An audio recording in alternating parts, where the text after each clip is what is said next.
and I'm not pro or con on either of those. I'm just trying to apply the facts to the situation we have on hand, and I'll vote next Wednesday after hearing full testimony. Not saying where I'm going today. I would appreciate if the rest of the council does the same.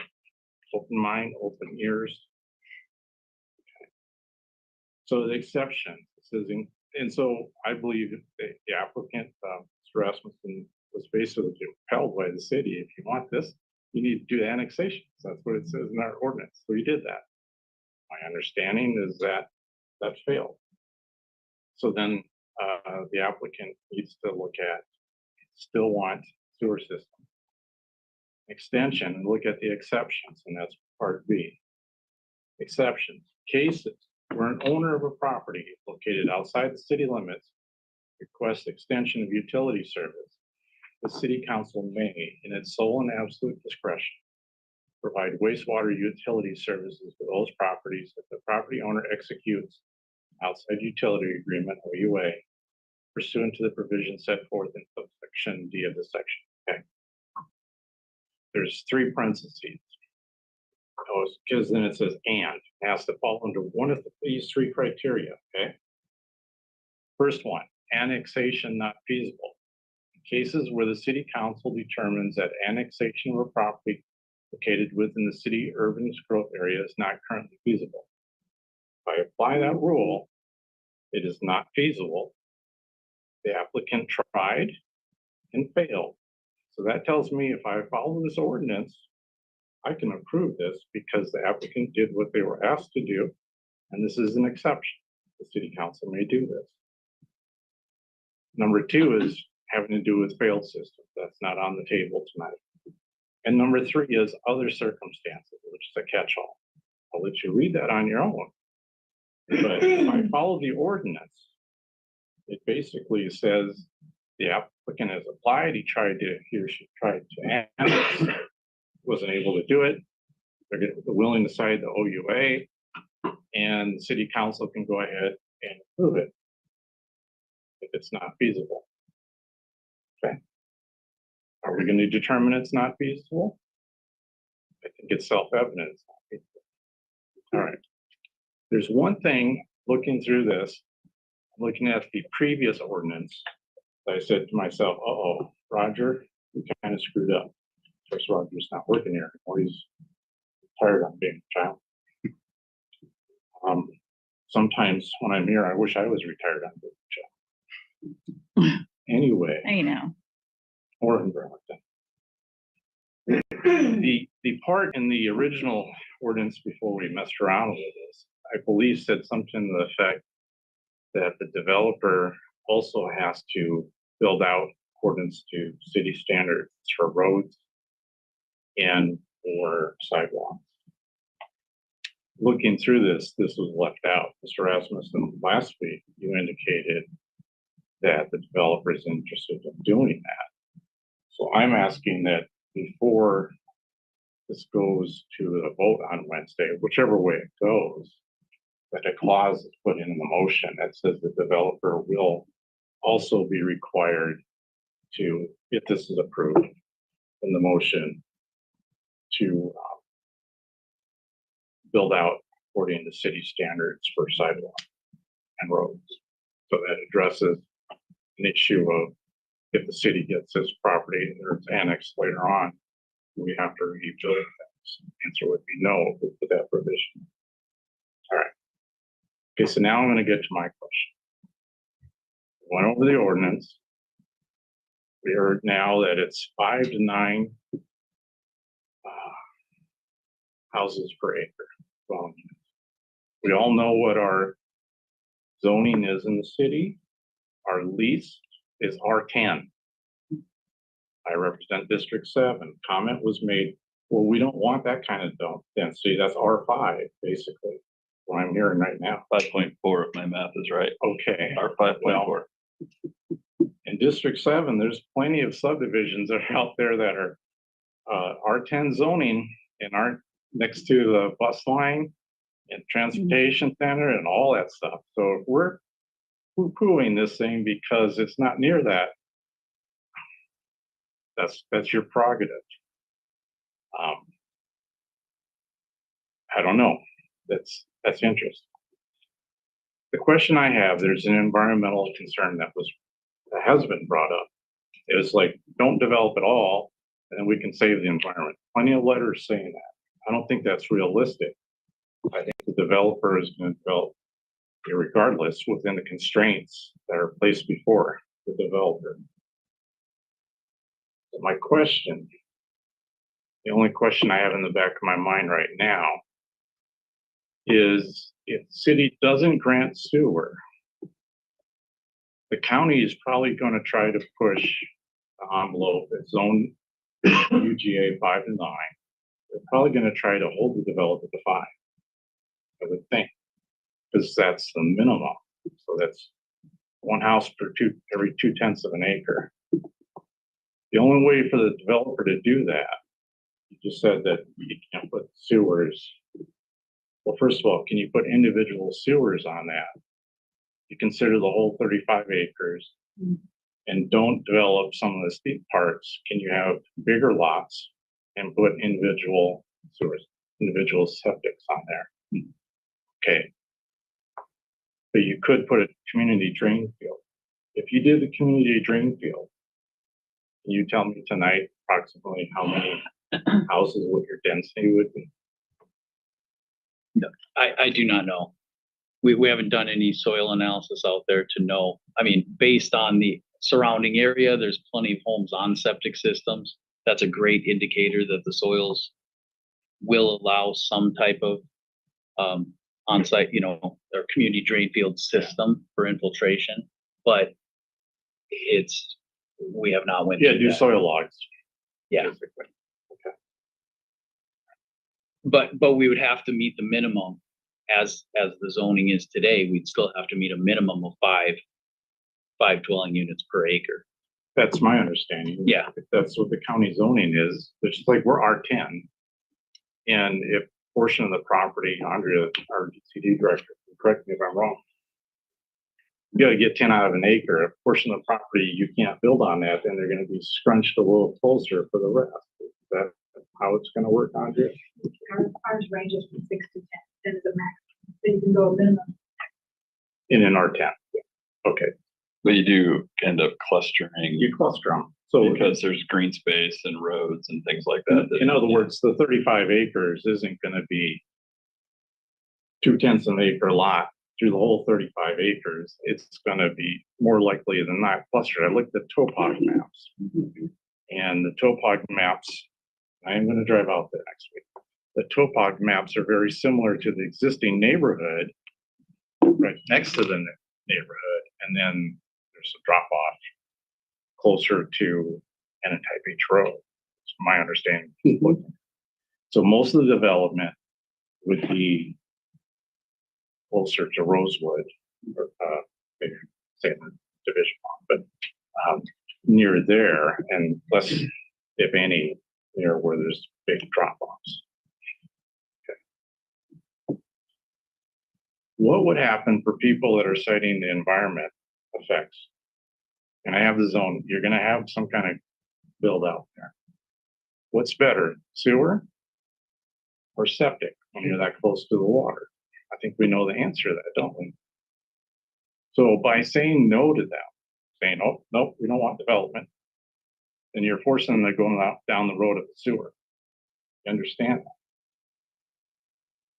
I mean, sewer, the septic system, and the implications for the environment for that. Not all septic systems are bad, but for years, we talked about annexing Rocky Point. Rocky Point's all on septic. The issues of that being so close to water, we'd like to get them on sewer. Same with Marine Drive. It's our general goal. So again, haven't decided. Do we want to have a policy where I don't get the mindset? I'm just trying to wrap my mind around the mindset of not extending sewer in a UGA. I'm open to listen. Can I just maybe add a little bit of context for planning?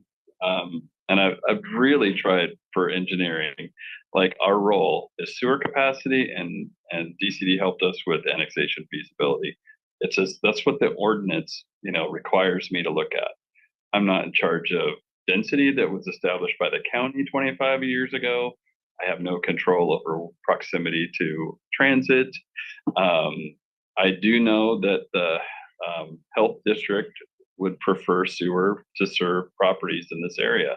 They've already come to us for West Hills over by Werner Road and for Anatai to extend sewer into this area as a city project where we would get a loan and go extend sewer to this area so that they could address some of the many failed septic systems that they have out there. From a planning perspective, we did our wastewater comp plan in 2014. And when we did that plan, there's a requirement under GMA that we plan for how sewers are going to be provided for the UGAs that are associated to the city of Bremerton. And honestly, if you look at our wastewater comp plan from 2014, there's $120 million in capital improvements identified in that plan. $80 million of that is extension to UGAs. That's unfunded. And the way you fund extension in UGAs is you do LIDs, which I've never done one here in 28 years. Developers install the improvements at no cost to the city, or you get a grant, which there's not a lot of grants available for sewer infrastructure these days, right? So really, if you're going to extend sewer into UGAs, well, we're supposed to accept growth under the Growth Management Act. Our best plan is to have a developer do the extension for us so that we can get an inroad into that area to start providing sewers to accommodate the growth that's projected in Vision 2050. Like, I don't know, Andrea, how many more people are supposed to be here in 2050? It's another. In Anatai. Well, countywide or in the city of Bremerton, it's a significant amount. Like 20,000 people we're supposed to accommodate in the city. So we're supposed to be planning for another 20,000 people, and some of that is in the UGAs, right? And so when we brought that comp plan forward, council actually approved an ordinance that basically accepted that comp plan and, accepted that planning effort. And I'd have to pull the ordinance to see exactly what it said, right? But so we're required to plan for the growth. We did plan for the growth. We put together a capital facilities plan that was unfunded for that growth, right? And then we brought an ordinance forward to get that adopted by council. So in essence, in 2014, council approved this plan to try to provide sewer to this area. In 2016, and before 2016, if this project had come in 2014, they would have come to engineering. They would have asked for a sewer and water availability, or not water, because it's North Perry. They would have asked for a sewer availability letter, and we would have done an engineering analysis and evaluation, and we would have issued them an availability letter to allow them to move forward with the county to go through their plat process. And it would have been a sewer service availability that was conditioned on whatever they needed to do to get service. But it's not like that anymore. No, it's not. But that's how it had always been. And then we made the ordinance change, which was really driven to try to promote annexation. And this still promotes annexation. It's not feasible to annex right now, but Eric, you did the math at the Public Works Committee. Once you build 180 homes, 150 homes, whatever that number is on this property, the value of that property with outside utilities agreements will position the city to annex. It'll have a better opportunity to annex in the future. It doesn't mean it's going to happen tomorrow. It just means that that property value goes up, and then there's a better opportunity for annexation. So if the ordinance is driven to promote annexation, allowing the service does that, right? Do I have that right, Eric? Yeah, that was the legislative intent of the ordinance as 2016, and it's clear that's what the ordinance says now. That this is the ordinance was changed to encourage annexation. Bottom line, that's what it was for. To compel annexation. Let's not. Clarify. Right, Kylie? Most of the outside things are that once the service is extended, the person executes a limited power of attorney where they're counted in on. That's all, yeah. Did that help? Yeah. Thank you. All right. Take a turn here and then we'll see if there's any quick second round questions.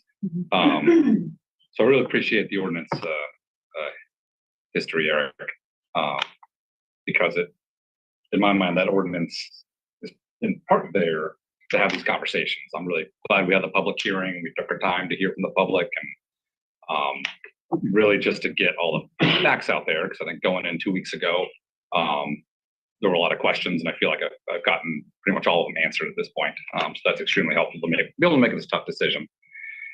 As you said, it's there when the area doesn't want to annex, and there are, pros and cons to annexing, but one con of choosing not to annex is then you don't have local city representation and all the benefits that coming with the city provides. You're still in the county with 3 county commissioners. That's your representation. And digging in recently into annexation law in Washington and all the different methods, comparing to other states, it seems like it's difficult in Washington. Other states seem to make it a lot easier for a city to really annex and have more forced annexation. In Washington, the options are really limited. You either need 60% by property value wanted to annex, or about 50% by people, by residents. There's a couple special cases where if you have an island in a city of like below 100 acres, there's a few really special cases of being able to like annex federal land that the federal government doesn't want anymore, or small parcels for the purpose of a park, should that land be donated. But there's really no mechanism for a city to just go, look, you've been in our UGA for 20 plus years, and all right, come on in. So yeah, I feel like we're at this kind of head button because the state needs to update some annexation laws. Anywho, cover my questions on all the sidewalk development standards and some of the city standards there. So I'd agree. It sounds like that's not a big burden to ask for that to go in the agreement, that they develop the city standards if it's granted. I'd like to see that. And then a few questions I had left is going back, Mr. Ramusin, to the central drain field. I apologize if I heard wrong. Did I hear right that central drain field would probably be about 10 acres? Or did I mishear that? Tonight? Yeah, or if you know the size at all. I have no idea how large that would be. Okay. At this time. That's a whole nother engineering analysis that we just haven't went down that path. Okay. As of yet. So someone perfect. And then on the work side, I guess for either of you, just confirm I have it right that essentially the city would be basically profiting from this deal because we're charging at 50%. We're getting essentially sewer in place paid for. We actually get more than if we just charge someone in the city. That would basically cover, and by the utility rates charged in the future, it would cover maintenance. That's correct. I.e., the city would not be losing money as a result. Okay, so we don't like to say that we're profiting on sewer. So we provide service, and the rates cover the cost of operation and maintenance of the system. What we do benefit from, and yes, there is a 50% surcharge, but if property does annex in the future, then that is enough for annexation also. Right. That's why there's a 50% surcharge. It's incentive for annexation, and it helps that annexation pencil for the property owner later. You're getting a break on your sewer and water if you're in the water service area.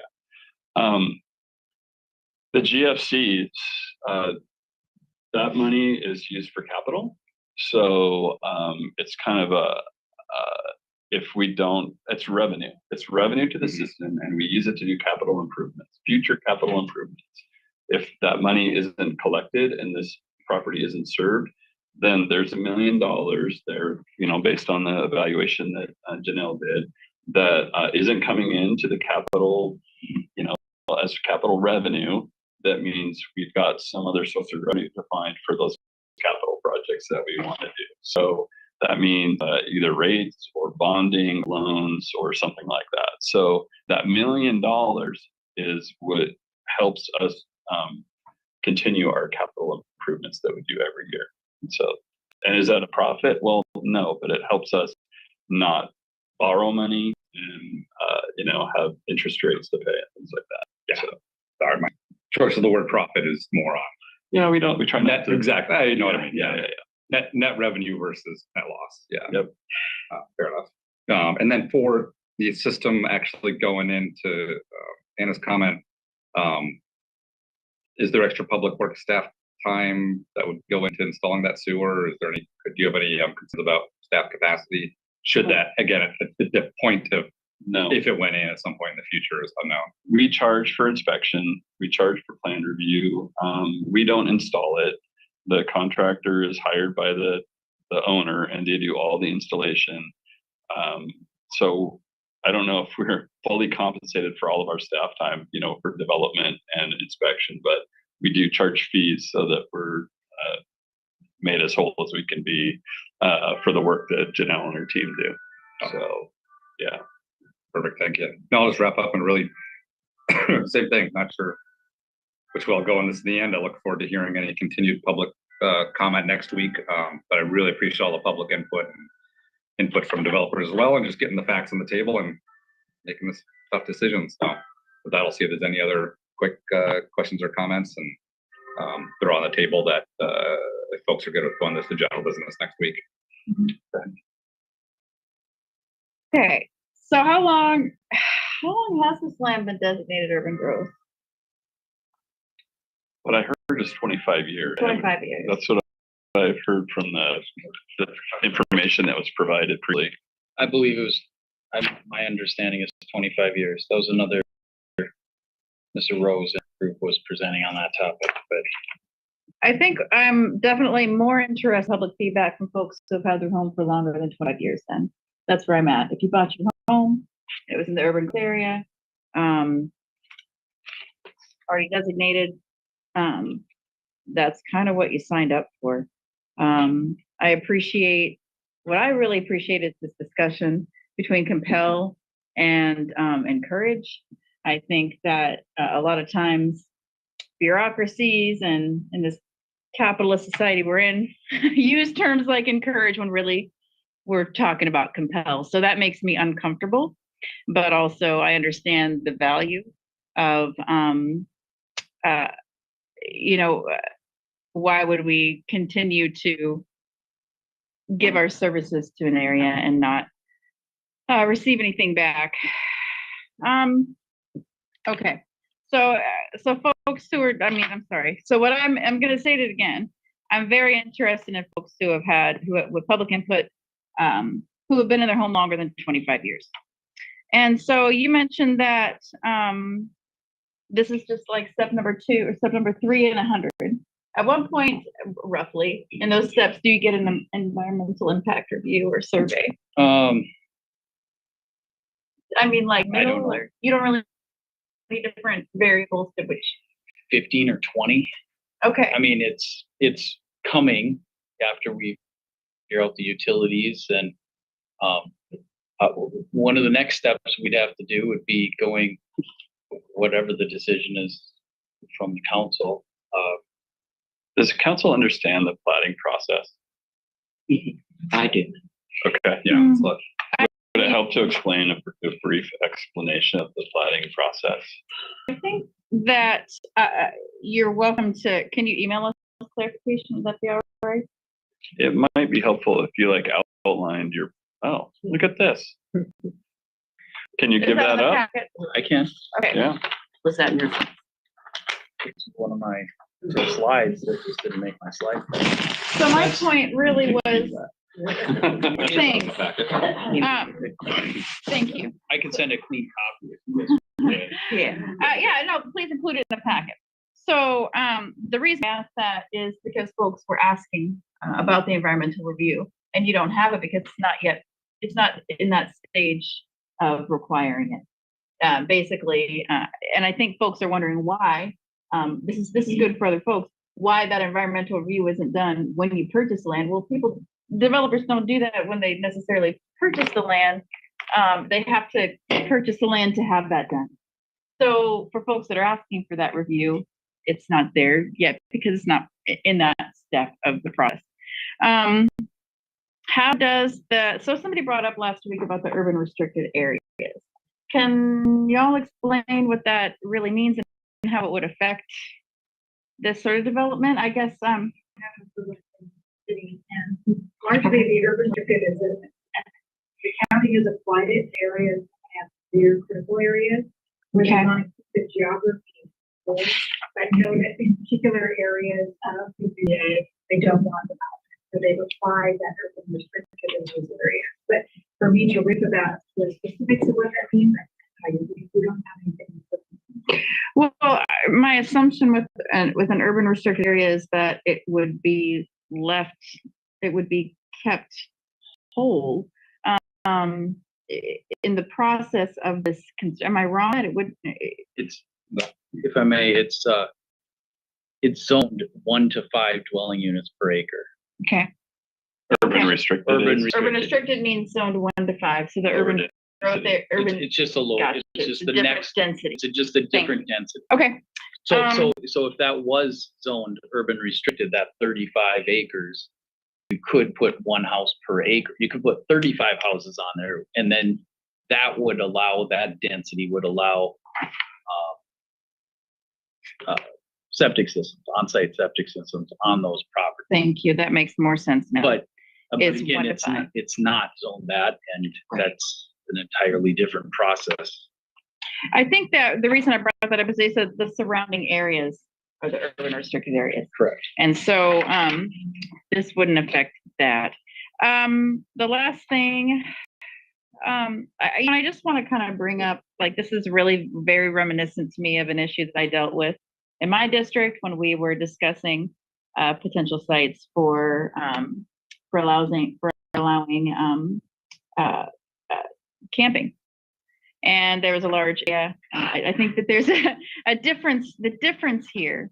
And what I want to really just illustrate is that when folks rallied around that space, not only did we have the community saying we don't want this here, but also housing advocates, unhoused advocates were also saying this is not a suitable area. And we don't have this here. We don't have that kind of debate.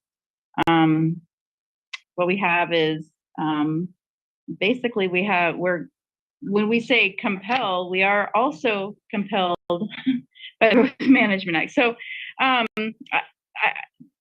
that's all I really have to ask and share. Thank you. Can we get that in our packet so that that's available to the public? And I appreciate your time. Do you want a copy to the city council and they'll address all picture? All right, yeah, see if we can solve this. Yeah. Wrap up here. Because evidence does change my mind, I would like to just ask a few other evidence questions. As of course you all know, we're dealing with the NPDES permit, the new requirements. Has this been calculated? What the additional wastewater might? Are you talking about the nutrient general permit? Yeah, am I Okay. calling it NPDES? I'm sorry. Yeah, well, it'll be part of that permit, but right now it's a nutrient general permit. Yeah. And no, not really, because we don't know the full impact of that. That's under appeal.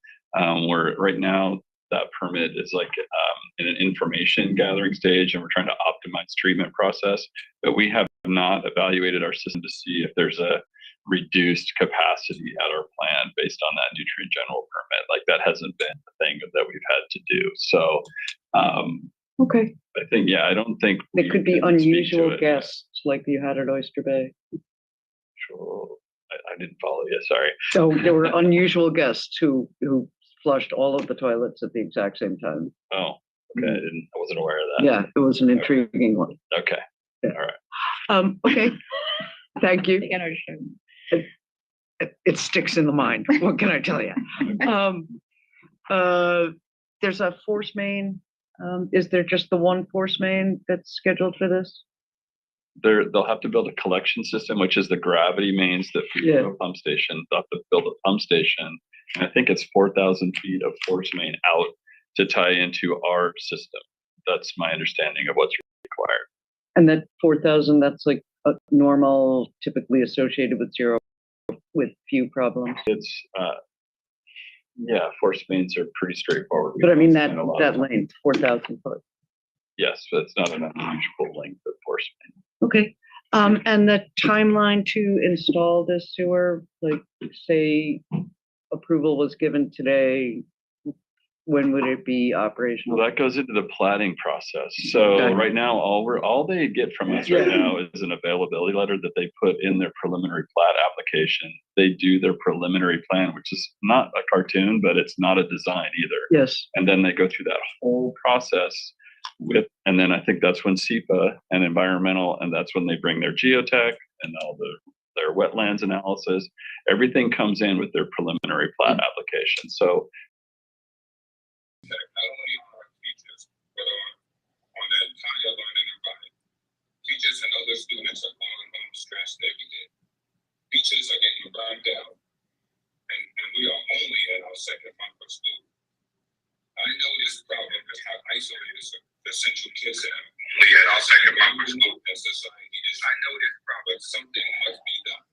It is the district's responsibility to provide a safe teaching and learning environment for students and staff. I promise my membership that I will make staff and student safety a priority. Everyone deserves to have a safe teaching and learning environment. I don't want us to wait until someone gets severely hurt or worse before we act. School should be a place where students come to learn and teachers come wanting to teach without having to be afraid.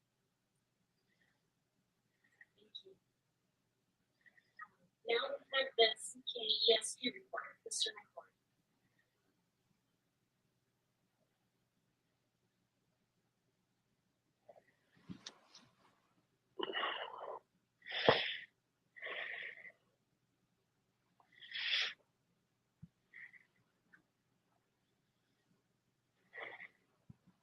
Thank you, board members and superintendent for inviting me here tonight. You might know from our last board meeting that I was on my way to start a listening tour with 10 buildings. 7 of those were elementary schools. I need to share a concerning matter with you pertaining classified staff, as it has come to my attention that these hardworking individuals who play a vital role in our education system are currently experiencing an alarming sense of insecurity and unease. The primary reason for this distress stems from the escalating student behaviors issues, which includes those instances of violent house outbursts that you heard previously from our CKEA President Silas. Our parent educators have encountered such incidents on a distressingly frequent basis. As a result, they feel profoundly unsafe within their own working environments and fear not only for the students' safety, but also for their own well-being. Furthermore, the inadequate staffing levels have significantly compounded this issue, not only for our parent educators, but also for other classified staff who are shouldering an excessive workload while grappling with the challenges posed by the students' behavior. This scarcity of personnel not only undermines their ability to effectively address these situations, but also exacerbates their feelings of frustration, exhaustion, and demoralization. It is deeply disheartening to learn that even in just the month of October, our valuable staff members are already expressing sentiments of burnout. This is an alarming indicator that immediate action needs to be taken to ensure their mental and physical well-being, as well as their ability to continue serving our students with their dedication and passion they initially brought to their roles. In light of expressing concerns, I implore the school board and administrators to prioritize the safety and well-being of our classified staff.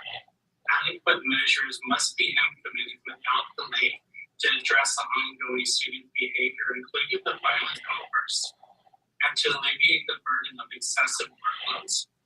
Thank you for your attention to this matter. I sincerely hope that we can address these concerns to protect the valuable assets our classified staff represents in this educational community.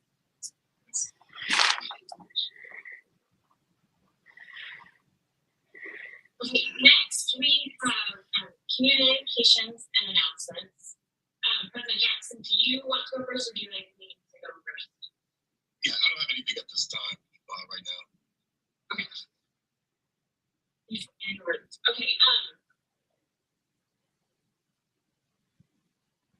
Okay, so far this school year, I have visited 9 out of our 19 schools, and I've made a total of 11 school visits. That's not including the times I've been in our schools or attended athletic events as a parent. Spending that time in our schools, I am aware of the challenges, or of many of the challenges that exist in our district, including concerns that are brought to us before as a board, and also others that we don't always hear about that might be less, lower throughout the district, but that are concerns for individuals. Also, spending that time in our schools, I am aware of the many positive and good things that go on in our schools every day. And I choose to report on the good I see, not because I'm ignorant or unaware of where our district needs to improve, but because we often don't hear about the good things. And I want our students and our staff to know that I, as a school board director, see and appreciate their effort in doing the good things. So in this last month, I saw an elementary teacher putting students first by speaking with a student who was elevated and feeling frustrated and tossed a pencil across the room. So this teacher firmly reminded the student that they could not throw things, that they could be on the floor while they calmed down, because the student, can curl up on the floor. But they couldn't throw things because it wasn't safe for others. This teacher kept the expectation for the safety of all students while also meeting the student who was struggling where they were at. The same teacher checked in with her whole class on how they were feeling about learning the material and spent extra time with those students who needed more academic support. I saw a middle school teacher put students first by seeing a student that was upset over a diagnostic test, right? And it was getting, the questions were getting hard, and the student was just feeling frustrated. This teacher sat next to the student, encouraging them, saying that they believed in them, and helping them work past their frustration. I saw the same teacher check on the work of her students and gave students soft zeros if they hadn't completed that assignment yet. There was an expectation to complete the assignment, and there was also grace for these students. I saw an elementary principal talk to multiple students, knowing each of their names, and listening to their stories as this principal showed me where to go on with the school visits. I saw a parent educator putting students first and build positive relationships with them by not just telling students in the lunchroom to be quiet, but by explaining that she understood that they liked to talk with their friends. She also likes to talk with her friends, but that they needed to keep it quiet. Again, there's an expectation and there's also relationship building. I saw a coach helping a student swimmer who needed an inhaler and extra minutes before she could complete the last 50 in her 200 IM. I saw students cheering for other athletes on other teams, including those that finished last. I saw several educators sitting with and engaging with students during an assembly addressing the absolute inappropriateness of identity slurs. When I do visit schools, I do my best to be another caring adult in the school. A few ways I try to put students first this last month was helping a young student stay focused on their coloring, cutting, and gluing assignment so they could finish. They wanted to do everything else in the room except sit and cut and color and glue. I asked a few students about what they are learning and also about what they like to do outside of school. I opened chocolate milk and I handed out forks and napkins and lunchrooms. I wear a rainbow pin on my name badge lanyard in hopes that our LGBTQIA+ students know that I value them. And I had an older elementary student see my pin and tell me that they knew what that meant. It meant that I supported those and that they were one of those. I know our students need our support as a board, as an administration, and as families and as a community. And I am aware of the frustrations and the concerns. And yes, I want to have the hard conversations. I know we need to have the hard conversations. And also we need to acknowledge the good things that our students and educators do every day in our district. If we only focus on the negative, it does not, we aren't going to move forward. We have to focus, we have to at least acknowledge and recognize and celebrate the good we are doing also. Director, sorry. Yeah, that's fine. We're good. Right. So following up on the good things that Denise is observing by our students and educators in the district, I started Readers Are my second year with Readers Are Leaders this week. So Readers Are Leaders takes community member volunteers and pairs them up with third grade teachers in the district district. And the goal is to have a volunteer for every single third grade classroom in the district. So I read with 2 different third grade classrooms. And what I noticed this week, in my first week, is the reading level of the incoming third graders right now are comparable to what I was seeing last year in May and June. And it fills me with so much hope for our students on their path to recovery after the pandemic. And I know that none of this would have been possible without our dedicated teachers and specialists working tirelessly over the last couple of years. And I am so excited to read with these students this year with the hopes that they will be up to grade level with their reading by the time they get to 4th grade. Thank you. Director Green. Oh, yes. I didn't order my tracks. You can, I mean, Director Hill can go and I'll go last. Okay, sorry, Director Hay. Sorry, I'm so used to him. Like, you're right. I just went down my script. So Director Hay is fine. Well, Denise, I want to thank you for taking all the time to talk to the classrooms. I did not have the opportunity to this month. I was sick for most of the month, and then my children were sick, and so I was a lot of time at home caring for sick people. But I did actually get to go to a couple of the Cohouty football games. The Cohouty team actually sponsored my son's Cheeto football team, and so they got to go to a practice, and then we all went to the game, and they got to do a little thing during that time, and it was really cool. My son super appreciated being able to go and practice. And then we went to the homecoming game as well, and so that was a lot of fun. And then also my daughter goes to Hop, and they had their specialist night, so we got to go out there, and it's really cool because you get to see what all the different parts are, not just the everyday academics, but we got to see, well, we tried to see the book fair, but the line was really long. But we got to go into the counseling office, and so my daughter got to show me all the cool things that they get to do when they go there. And we got to go to the library, and they had cool different craft activities for the kids. And so that was really cool to get to see all those extra opportunities that the kids have. Thank you. Okay, now Director. Greetings from the East Coast. So, we heard from Silas and we heard from McCord. And we're hearing about the stress on the staff and everything else. I think one of the things that we also have to remember is that when kids act out and do what they do, the staff isn't the only ones that are stressed. The other kids that are in the classrooms and in the hallways that see this stuff are also suffering from this stress. So looking at the schedule, looking at that, I've got whatever the sheet is that's in front of me that talks about the proposed agenda for the board retreat on the 8th of December, or November, I'm sorry, skipping a month. That discussion around discipline and what's working and what's not needs to be a very deep discussion around where it's happening, who it's, what grade level is at, what types of things are happening. It can't be, doesn't need to be another presentation around MTSS or SEL.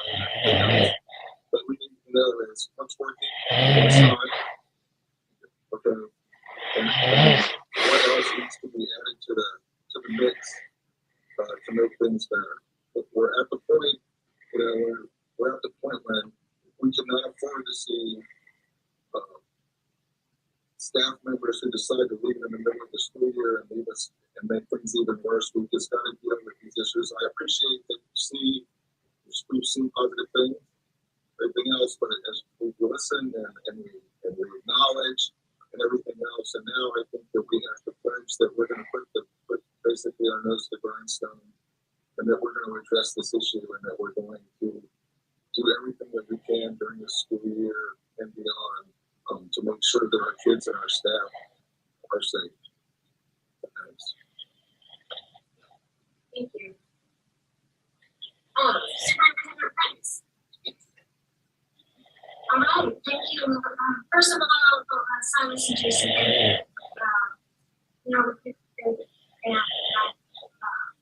your voice represents a very incredible educator in education workforce. And we know challenging work is right now. We're very fortunate in our district to have a strong working relationship where we can have these very important conversations and talk about the challenges and come together to problem solve, which I know we will continue to do and take action. Our students need help. Right? There are some, obviously, when we see behaviors and we see very different behaviors, they're crying out for help. And so, what resources do we have internally within the district? And how are we and connecting with our community resources as well? Because we do have some wonderful partners, and helping bring them alongside us is really critical to community mission, just a school or classroom mission. And so, yes, Director Green, we will make sure that we spend time to really look at the data, talk about what's working, where the trends are, what we're doing, and where the gaps are that we need to fill. I do want to recognize that staffing is an issue still. And so while we are trying to get adequate staffing in certain areas to support students and support our educators, we are still struggling to fill positions. That is still an issue. So I do want to put that out there that there are places that we are well aware that we extra support in terms of training educators. So more to come, but Silas and Jason will represent you so well and through grace to share. As far as my update, this fall, I've been getting out to schools and communities with an update on our strategic plan of what's coming up this year, just kind of what's happening in the school district. I always enjoy attending these staff meetings and being able to take questions and comments from our staff, and also having a chance to hear directly about what's on the minds. I've gotten extremely positive feedback from the community groups that I've visited, and I'm really proud of our strategic plan and our shared commitment that it represents, as far as voice from the community and parents, staff, and students from all last year. I'm also looking forward to using it as a roadmap as we monitor our progress over the next few years. As you heard, fall conferences are coming up, and we're going to host family conferences over the next 2 days. These conferences are an opportunity for families to connect with their child's teacher, strengthen partnerships to improve our students' success. One of our strategic plan goals involves family engagement, because we know when families are engaged in school, their children are more likely to succeed. This is why we recently asked the board to approve a revision to this year's school calendar, because we're implementing spring conferences at all our schools this year as part of this. While our certificated staff are busy with family conferences over the next 2 days, we are offering a series of various trainings for our classified staff members. These trainings and workshops are designed to support their professional growth and learning. We have some great classes and engaging speakers planned for the next 2 days, and I'm excited about these opportunities for our classified staff. This is one area that we hear every year from our classified staff. Really want to grow professionally and have training, so this will be an opportunity for that. Next month, for our district ambassadors cohort 2, we're going to welcome them. This program is aimed at better connecting our district with those we serve. It was designed for up to 15 participants per cohort, and we received a large number of applications. There's high interest, and it's difficult to choose participants from among so many interested individuals. The basis of a blind screening process was the 4 open-ended questions that we asked on the application. We also considered whether applicants were available to make sure that they could attend online sessions. We earned positive reviews from last year's participants, and we're looking forward to providing another great experience for this year's cohort. We know Mr. Johnson was traveling to get here, so we're glad you made it. Yeah. Yes, very glad you made it. Okay. Okay, we will now move on to public comment. If you've signed up to speak tonight, thank you for joining us. The guidelines for making public comment are available on our website and on our comment cards. Please be mindful of these guidelines, especially as they relate to maintaining a civil and respectful meeting environment. Each speaker will be limited to 3 minutes. We ask audience members to please refrain from talking, cheering, or clapping. Expressions of agreement or disagreement by audience members are inappropriate. As a reminder, this is an opportunity for citizens to address the board with their comments and concerns, but it's not intended as a forum for public debate. We will listen with care and consideration, and any matters requiring time will be addressed.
I'm here to stand with the men and women who oppose allowing our children to be subjected to LGBT ideologies on this room. And I'm here to show that although I may only be one voice and one more voice, to add to the growing number of parents who are speaking out against it. And I'm here to implore other parents to voice their concerns. And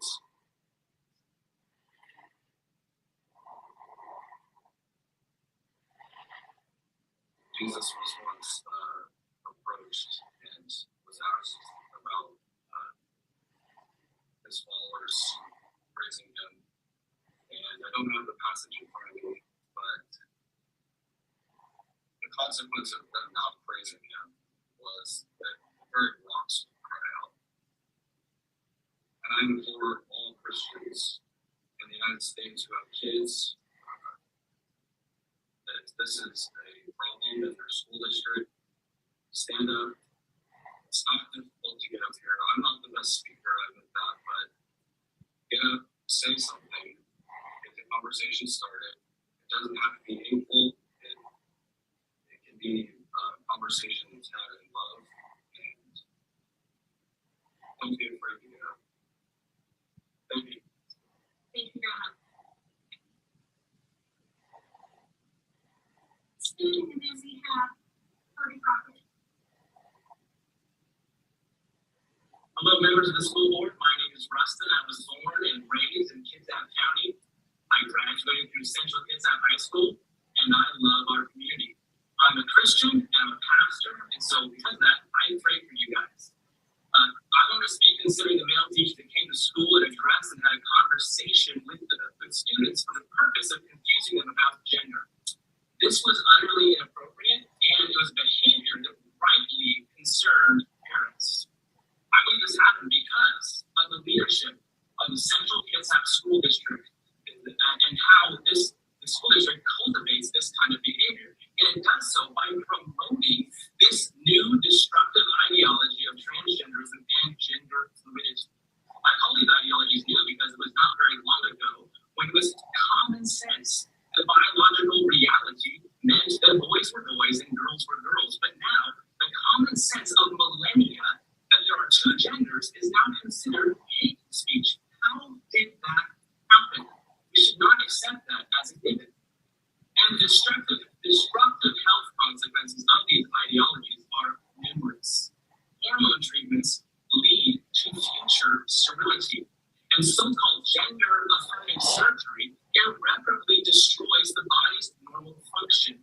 And sadly, many transitioners discover only after surgery that a plastic surgeon could never replicate the glorious complexity of human sex organs.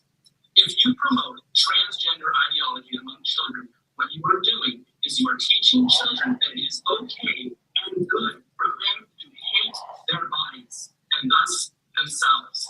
Gender dysphoria has a medical analogy to anorexia, a dangerous condition where a person falsely believes themselves as obese. No one should consider that affirming someone's anorexia is good, normal, or safe. The same principle should apply to children with gender dysphoria. To do otherwise is not kind, but cruel. The way we stand with kids suffering from gender dysphoria is not by affirming their hatred of their body, but rather parents who know them best ought to give them guidance and help. You will reap what you sow. Stories of detransitioners are already coming out, and each of them asks, why did my parents and my teachers let me be manipulated into the lie of transgenderism? As leaders, you will ultimately be held accountable for the damage and harm that will be done by promoting and affirming transgender ideology in your school. And so I pray that you'll have wisdom and courage to stand against it. Christ is Lord. Thank you.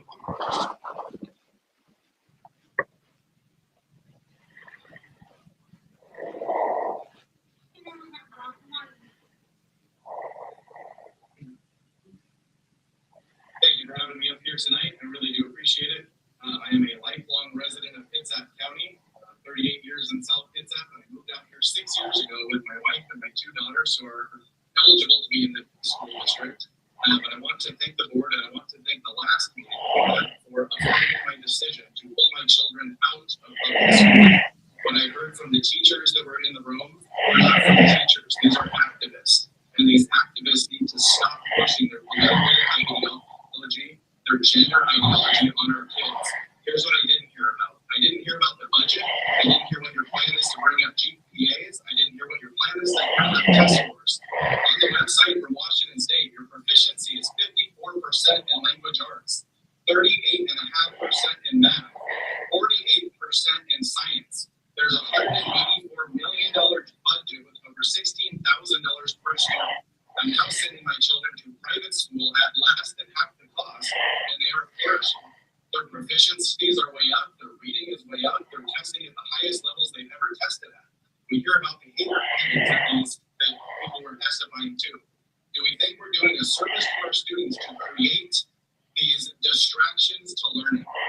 Everything that I was hearing, it was all about a political agenda. It was about gender ideology.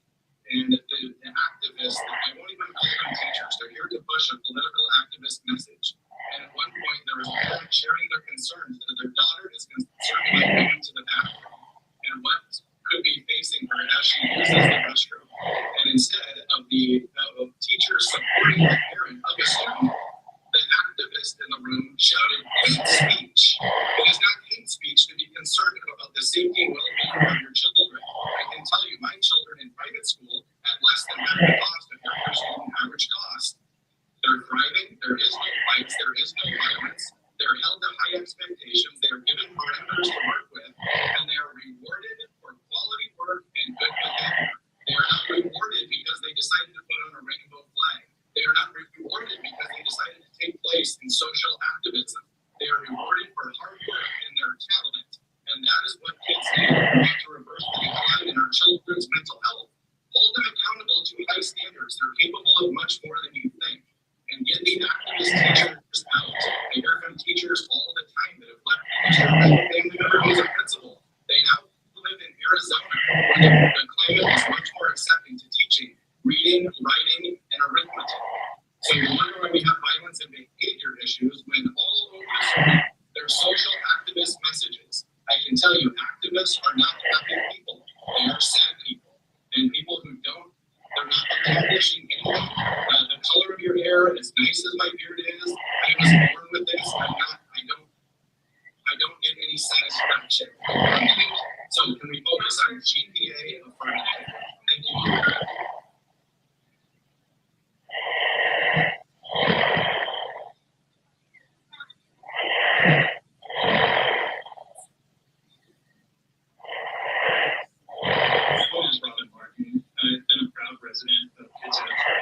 to me here in 2011, my wife and son.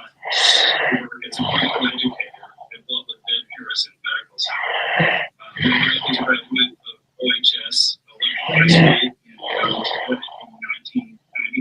My son graduated in 2016 and was the swim team. I want to acknowledge the concerned parents who have been present at these meetings, of which I just now visited. While they have not spoken, hope that their presence communicates their concern. It communicates their concern and their powerlessness that they feel as their children are presented with confusion from their system, which appears to be going against their own core values. Specifically, on putting students first. How is this board putting students first by placing the needs of faculty members as 100% expression before the students' needs for an education? 2, safety and well-being. How is ushering in sexual confusion at the age of 5 presenting a safe environment for learning? 3, positive and respectful relationships. How are positive and respectful relationships being demonstrated when faculty members place themselves in legal and physical opposition to the values of parents and values to the children of the parents that they are teaching? So I want to remind this board that this is a very engaged community. We will help you, but we will also pray for you, as well as for the students and the faculty.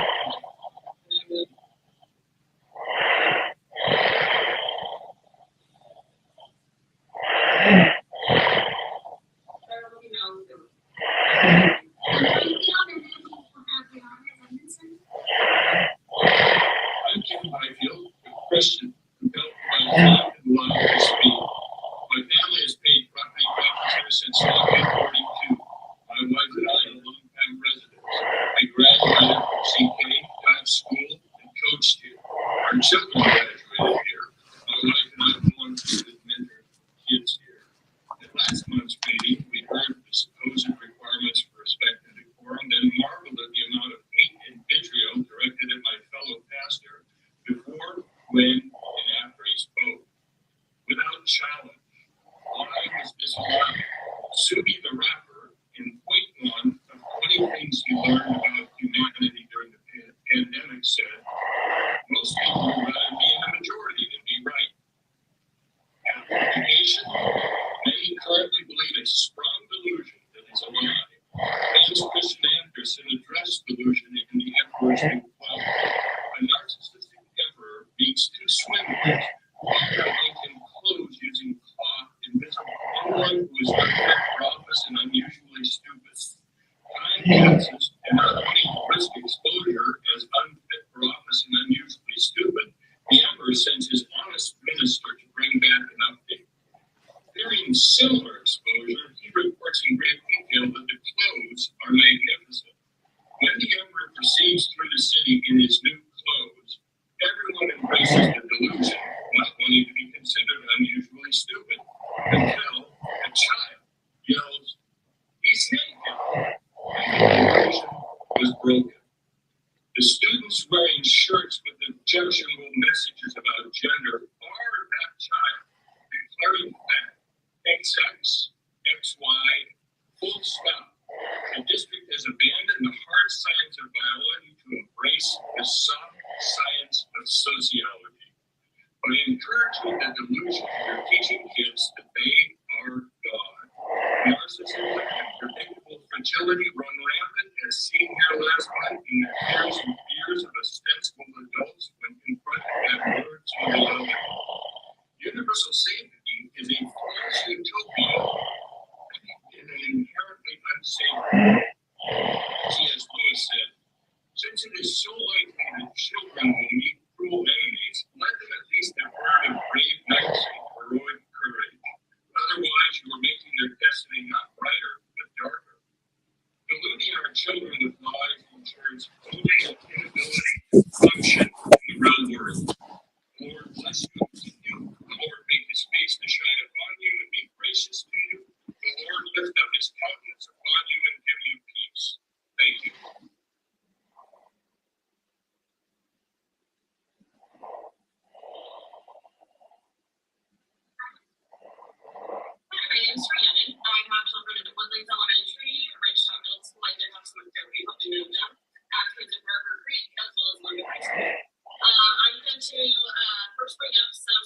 expenditure project, which you should be familiar with. These are statistics from August and September of this year. Students with access to one school-related protected factor for the LGBTQ community have 26% lower odds at attempting suicide. Protected factors include learning about LGBTQ people and experiences in sex ed and in history, having access to gender-neutral bathrooms, having an active GSA on campus, and having a teacher who respects pronouns. Nearly 19% of LGBTQ youth without an adult who accepts them has attempted suicide this last year. Okay? And that statistic goes up to 25% if you're non-binary or transgender. So just the only pro-life option here is to follow what the experts in the field say and do what's best for you. Out of our LGBTQ youth, 68% of them feel unsafe in school. I'm just going to repeat that. 68% of our LGBTQ youth feel unsafe at school. And that's not in part because of some of the people in this room. Because community members who wanted to dye science and get their 15 minutes of fame got their delicate little feelings hurt by something helpful. And I can't believe that in 2023, we're having a discussion about a teacher's outfit because some people are too fragile to just move on with their day. For the sake of the children again, we need to follow the instructions of experts in the field. Everyone's entitled to an opinion, but if your opinion contradicts what experts in the field say, it's not an opinion, it is wrong. It is anti-fact. It is white-knuckling ignorance. And again, for the sake of the children, we don't do that. This is small-minded energy. And small minds aren't the only things these people have. They also have very, very small hearts. It's small hurt energy. Taking a stance against the safety and well-being of LGBTQ students and community is not pro-life, and it's not an option. In 2023, there was a bomb threat to an elementary school because of someone's outfit. I know that makes people in here feel good and strong about themselves and the work they do, but it's unacceptable. Every village needs an Indian, and it's nice of ours to expose themselves. But again, for the sake of the children, we follow the experts in the field and the scientists. We do not follow the loudest, most annoying voices in the room. I want to thank the Central Consent School District for honoring students' pronouns, for following the laws, for following experts in the field, and for taking a pro-life stance. Thank you. We have Liz Marie Nyland, and then we have Anne Marie Adams. My name is Liz Marie Nyland. I'm a parent of 4 children, 2 graduates of CKSC, and 2 current students of CKSC. I've been a parent volunteer for 17 years, and CKSC executive for 10 years. Although human conflict is a tale of all this time, it is no secret to anyone that we currently face incredible division in our country on just about every topic imaginable. These divisions are prominently displayed and exploited by news media and social media alike. These divisions can often feel insurmountably cavernous and impossible to bridge, and they have trickled into our everyday interactions on the smallest scale within our communities, including our schools. These divisions pit students against students, staff against staff, parents against parents, and create hostile and unsafe environments for our most vulnerable and marginalized community members. I hear a lot of people talking about this side of that side and their own agenda on students, and it's saying a lot about how we can find common ground and addressing this perception. Focusing on critical thinking skills and social skills is the way we can begin to remove the harm caused by our divisions. Good critical thinking skills is what allows us to gather information from reliable, unbiased sources and use that information to form our own conclusions. Good social skills is what allows us the ability to then communicate effectively and interact appropriately with other people. It is not the difference in opinion that's a problem. A lack of mutual respect and an unwillingness to listen to each other, however, is a big problem. A problem that leads to bullying, intimidation, and threats of physical violence. Some would argue that the problem lies in not understanding those who disagree with us. I would like to posit that we don't even need to understand each other to agree that harm should not come to those we disagree me to understand you and say that you shouldn't be experiencing violence. And I would hope that those who disagree with me on other topics could agree with me on this one and care about my district's safety. It is my sincere hope that the staff of our district will feel empowered to teach and encourage critical thinking skills and social skills across all subject matter. We desperately need both in order to create hope for a better future. Our kids deserve a future that is better than this device.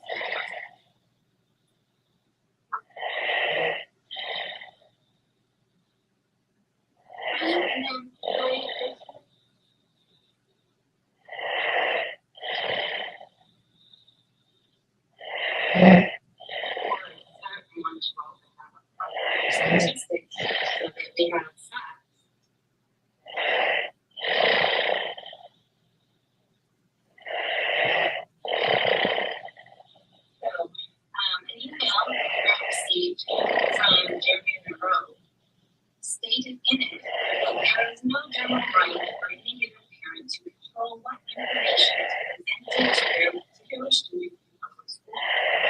Instead, the district communicated with and educates students according to its established policies and procedures. Right? So when parents and voters tell this district they're not reading the room, you're not hearing us out there. I've been up here for 2+ years, almost at every word. You don't want to hear us. So you have statistics about me. According to a poll dated mid-May of 2023 by McLaughlin and Associates, we found that 70% of Americans believe that parents should have the ultimate say in what their children are taught. You have copies of statistics. Another one of them being that 67% of Americans think public education is headed in the wrong direction. 73% of Americans want public education to get back to basics. I know it's facts and it's not feelings, and you guys love your feelings, but I'm curious why you have that policy. Policymakers don't go back to the policy. You have that ability. The RCW makes you the legislative body of this district. It is your responsibility to look back at policies that WASDA, OSPI, WEA have pushed to make happen across the state. The policies are copy-paste. You all are not representing the voters, the students, the families in CK. You are representing the WEA, the NEA, OSPI, and WASDA, also known as the K-12 part. Okay? Let's look at the Chicago Public Schools. They've done SEL since 2011. 2011, reading proficiency was at 70%, math is 69%. Fast forward 10 years, they've lost 62,000 students, they've lost 133 teachers. Math proficiency is at 17%, reading at 21%, and their budget, of course, grew. So the lie is that SEL improves student output. It does not. And yet you keep charging forward. And for the teachers, restorative justice is why you're room for violence. It does not work. DEI, that's just DIE, die. You are literally killing our teachers. This is the second most stressful occupation in the country behind air traffic controllers. And you are not putting discipline first for our students. Why is your mind to go at it?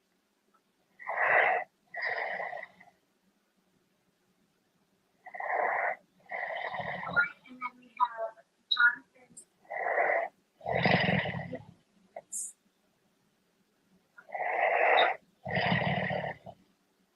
Good evening. I am Joy Jersey-Paul, the chapter chair of Moms for Liberty Kids Act. I'm here to speak to you this evening about the impact the last month's meeting had on the real parents of CK. We organized an incident reporting forum so that parents and citizens of CK could share their experiences during and after the meeting in September. You remember the one that was overtaken by parents from Seattle, Bainbridge Island, and North Kitsap. Remember that one? You weren't even listening to parents of CK. That night, or the night before the meeting, they put out a call to fill this room in an effort to intimidate, harass, taunt, and silence the actual parents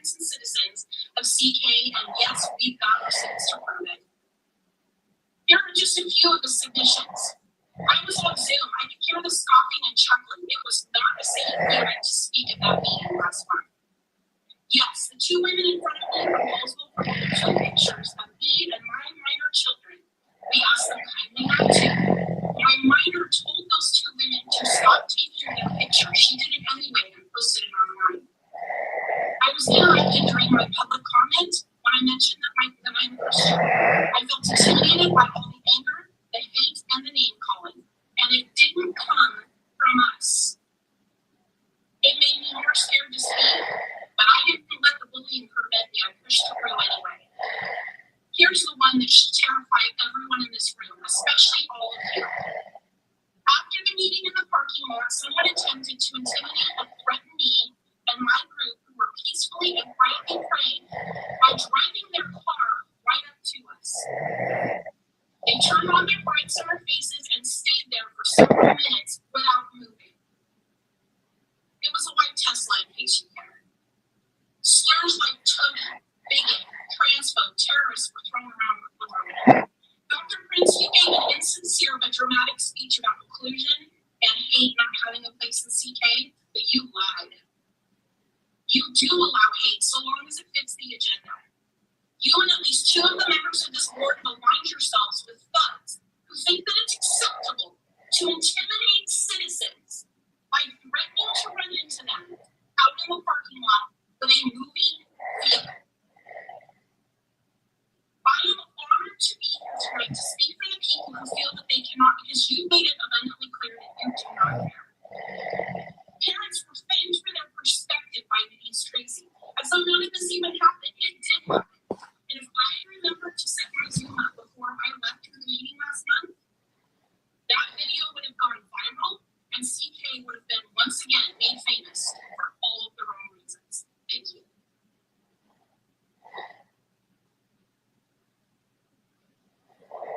And then we have Darren. I'm sorry about that.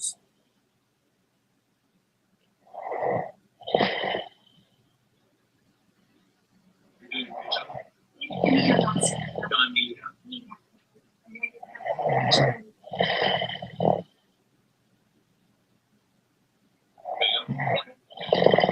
want to thank you for allowing me to address you this evening. You may recall that I did address you at the meeting last month to share my concerns over the cross-dressing teacher who engaged in conversations about gender identity and identity with a student.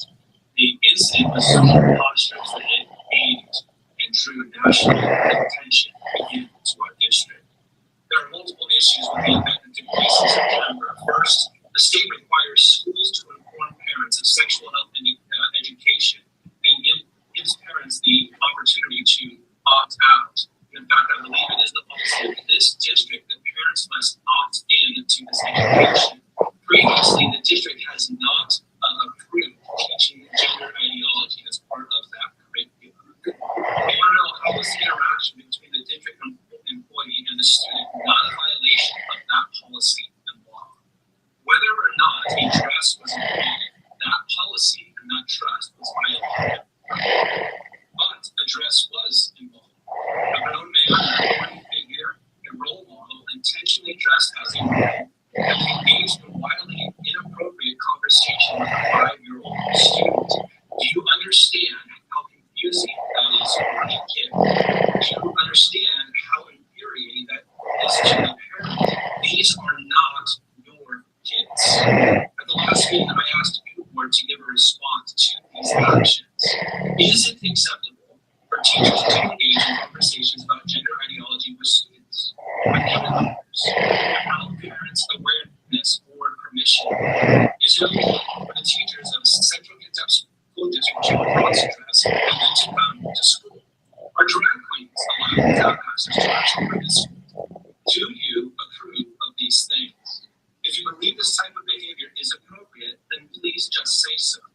If you believe this type of behavior is inappropriate, then please just say so. I know that a board member spoke up at the end of the meeting about the last meeting and shared their frustration with the board's unwillingness to speak clearly and plainly. That frustration is shared by countless people and families in our community. Many parents in the district, including myself, are extremely frustrated with board silence and cowardice.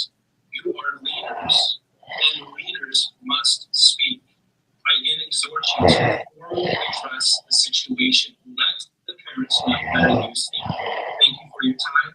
May God bless you. Christ is on.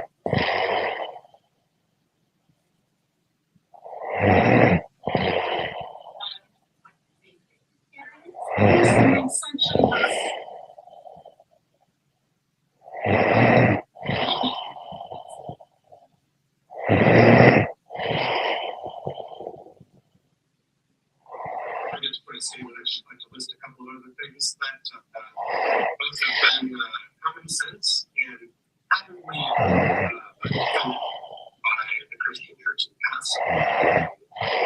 We can own other people. People based on skin color should be able to marry each other. And Earth being the center of the entire universe. So I guess common sense just is what it is. But that's what I want to do. The last month's meeting, there was a lot of talk about gender. What is a man? What is a woman? As tempting as it is to engage the arguments that are being made around gender, I believe some are making in bad faith. I'd like to instead say there is one point on which I agree with many who speak against gender ideology. That's why. I cannot stand up here tonight and tell you what a man or woman is, because I agree it is not my place to say. It is not their place to say. It is not their place to say. We agree on that. And it's not a pastor's place to say. Some might think that it's God's place to say, but I, as a Christian, know that there are faithful believers on both sides who disagree about what God says about what gender is. And we, in that same way, we don't want the state. I believe that we don't want the state meddling in the church's business in the same way we don't want the church meddling in the state's business. No, it's not our place to determine that person's gender. It's up to each person to determine what, in whatever way, makes sense to them.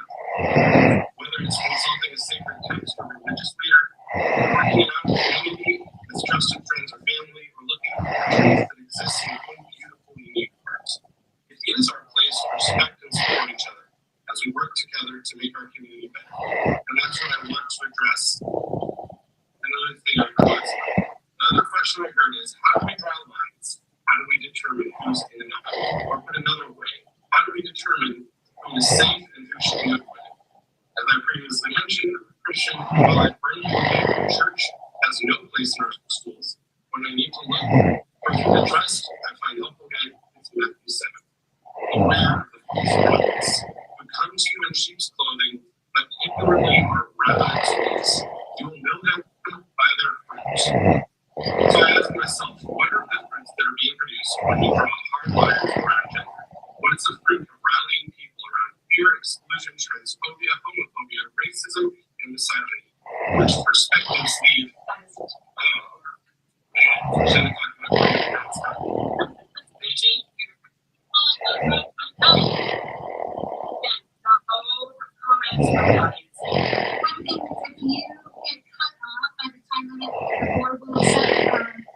The rest of your comment. So we have Sunshine and then James Bond.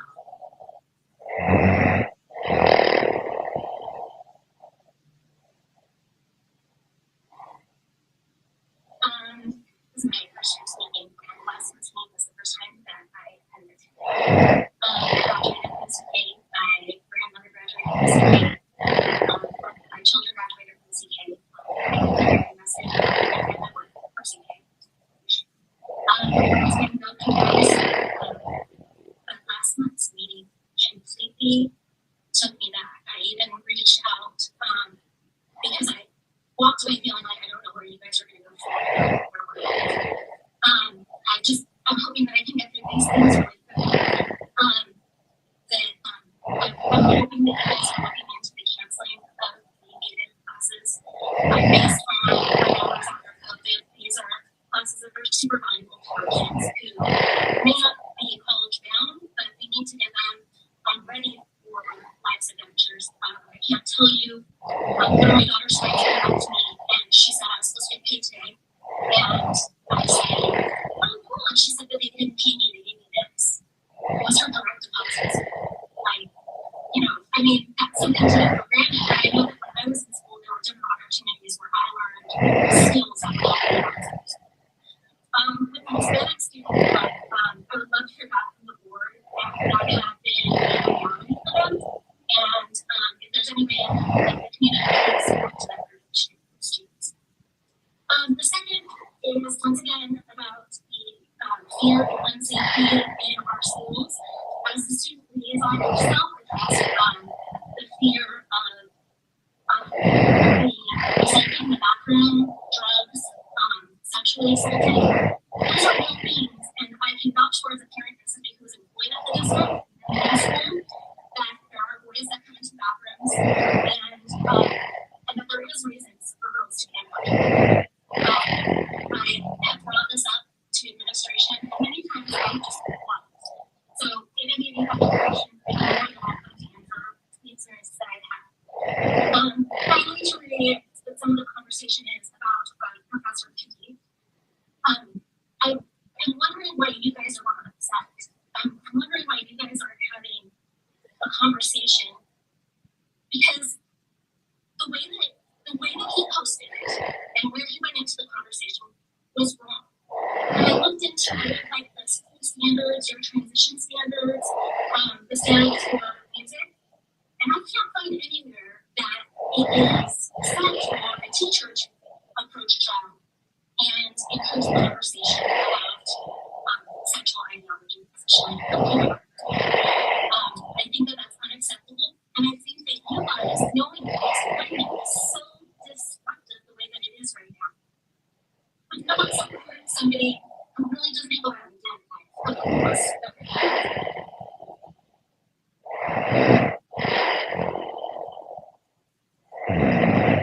Stop moving those others.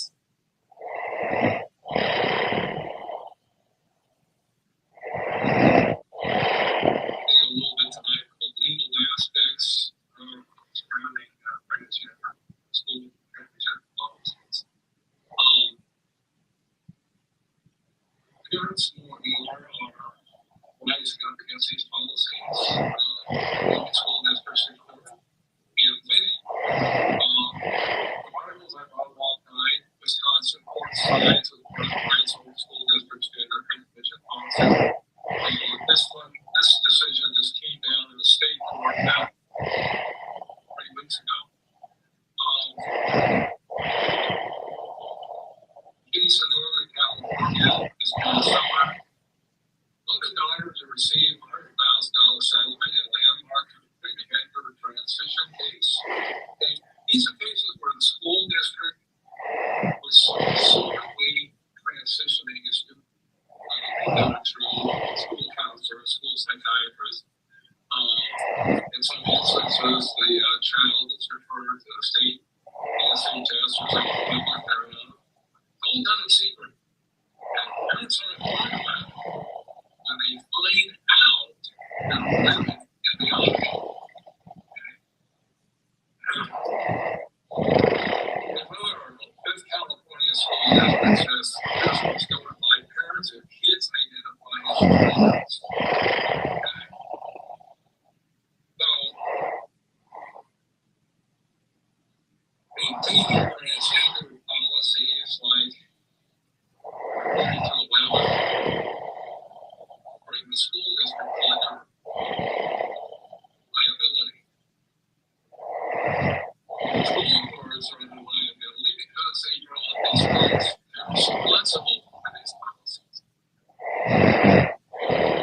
School superintendent is liable because their job is to enforce these policies. They work at the pleasure of the school. Well, I am strongly suggesting here, folks, and I have said this in the past, is that you're responsible for these policies. You need to repeal 3211 and substitute 24-hour notification policy that if any child approaches a school counselor, school psychiatrist, school staff member, or teacher, and identifies as trans, parent of that child will be notified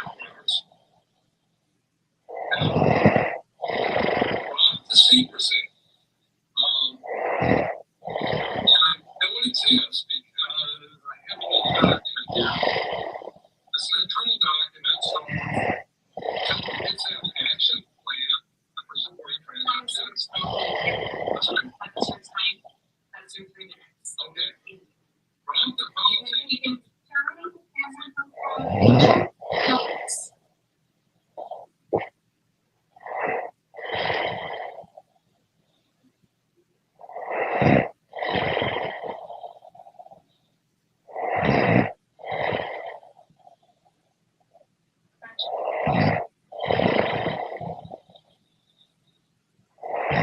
This is the video of the student being drastic of how you find teachers. There's one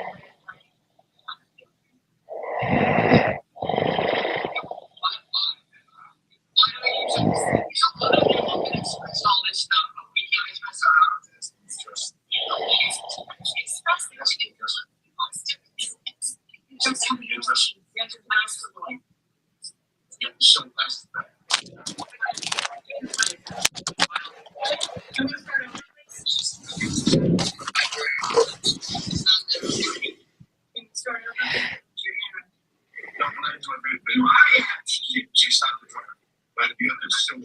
I'm trying to, but I'm trying to get it to the microphone. Because I've got, nobody can hear anything back there. Yeah, it's very quiet.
were told them retaliation. I was retaliated against by Paul Meredith, created by city administrators, trying to make me look like I had a problem with advisor and something against it. This is not true. I've done nothing to support and help teachers who care about it. We have admiration and respect for them. And I'm ready. If someone say there's nothing new, I'll do my best. Culture outdated. This is great. One person can divert the attention of everyone. This pattern is that where the truth and heart is destroyed and the character of the person seeking out. The real issue here is how does the position of power, the whole narrative about kids,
A ratio of certificated instructional staff from our teachers that are working with students is 1.9 to 1. At our high school, those numbers still fall to our students who are in 2 sessions a day. We have an AM session and a PM session. So the goal is to keep our top more in line with 15 to 18 versus 30. The final piece are instructional staff. So we have 17 points. We have 18 teachers, one of which is part-time. This does mean we have 2 counselors last year and 2 special ed teachers also working with our teachers.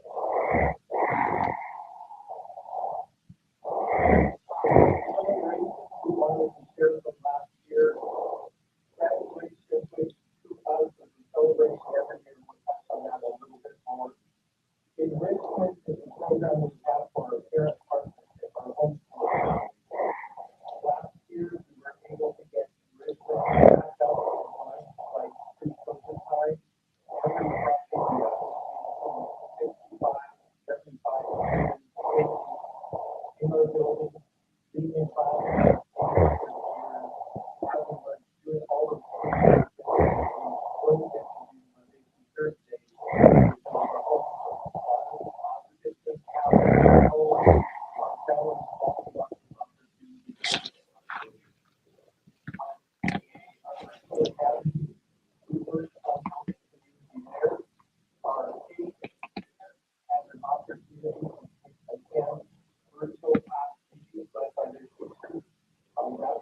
Something we started doing. We have teams for our teachers on chance to learn science and art, a lot of involvement from sports there also. That was the plus that we were able to do the part training for our school one daily. And finally, we have some fun student and family engagement opportunities. We have a barbecue, we have game nights that include every program from there to school guys, high school students, teaching guys how to engage those pieces. We have a craft fair in the middle of the year so that the younger kids can learn enough making Christmas gifts or holiday gifts for their families, being led by the Holy Spirit. Just something that we do. Graduation, we were able to graduate 168 students. And that was really one of the biggest things for us, the City.Council is across the state that we have an opportunity to graduate from high school. We're kind of proud of but we're bigger than what happened. We're proud of those kids that were able to finish their school year. Just one picture to kind of highlight that. Let's go to the next one. This girl here, I just want to highlight because every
Can I have a comments check?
So for those of you that can hear me, it appears that the boardroom has lost internet or some sort of connection, so they're working on it.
What it does is it amends the community eligibility for those free schools. And it's lowering the minimum identified student percentage from 40 down to 25%. So this reflects at a national level, similar to what we had advocated for last year in Washington to lower that eligibility so that we can feed our students, because a fed student is infinitely more successful at school. So that rule goes into effect October 26th, which is tomorrow.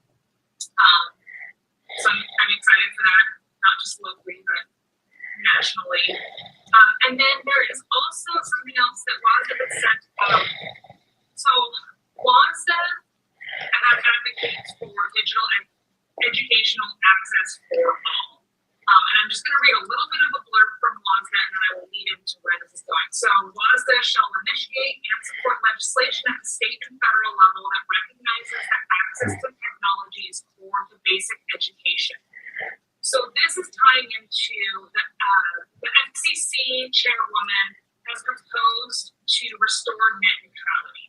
So in 2018, the FCC abdicated its authority over broadband and repealed net neutrality. And it was several of you may remember this. This was a big thing nationally.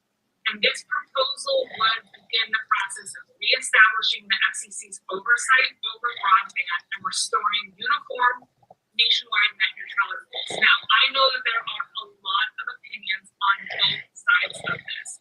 And so where I'm leading into is there is an open comment period that opens in December. If anyone has really strong feelings one way or another, some of you may not want the FCC to reinstate net neutrality because they like what's going on right now. So this is your opportunity to engage.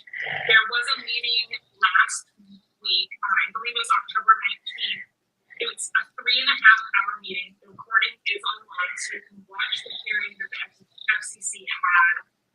And then the comment period opens. I believe it's in December. I don't have the exact date, but if you email me, I will. Oh, wait, actually, I do. Sorry. The comment period is from December 14th through January 17th. So that is what I have for that. Can you see anything from the area? No. January 17th. January. Yes, that's when the comment period is. Great, thank you. Yeah, more than our little lull. Yeah, we have a little bit of a lull in our state legislature, so this is more of a national one. Okay, next, we're being asked to approve the first reading of batch set number 2 for the housing series. Mr. Block.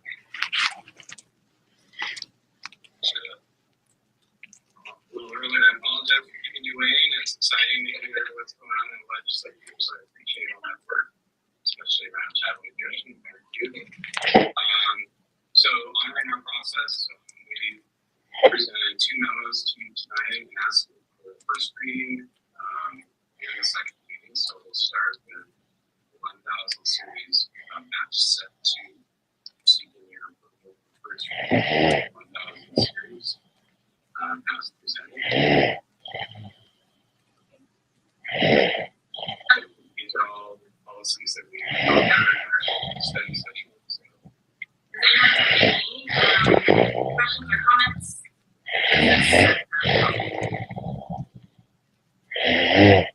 Joe, can you just list the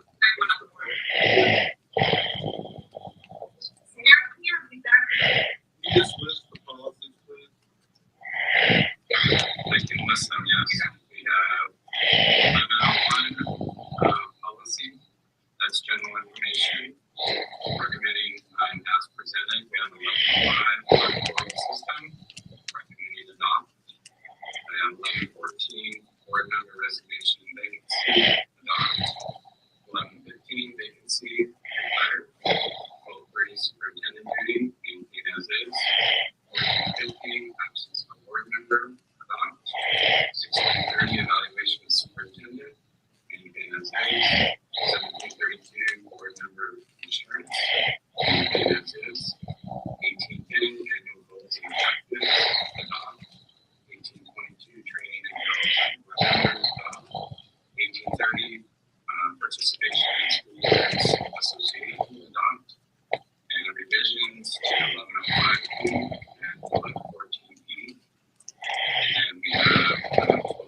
So we almost don't, there was, we changed several, I wrote it down, sorry.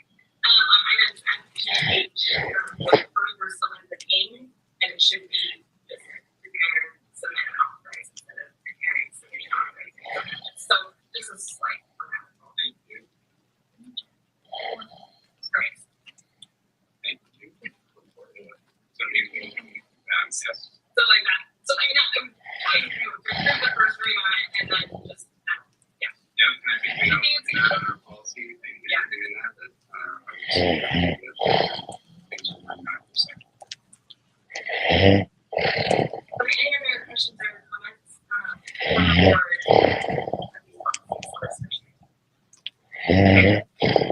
We have a motion to approve the first reading of new and revised policies as listed in agenda item 16A. Move to have a motion to approve the first reading of new and revised policies as listed in agenda item 16. We have a second. Second. Okay, all those in favor, please signify by saying aye. Aye. Aye. The first reading of new and revised policies as listed in agenda item 16A is approved as presented. Next, we are being asked to.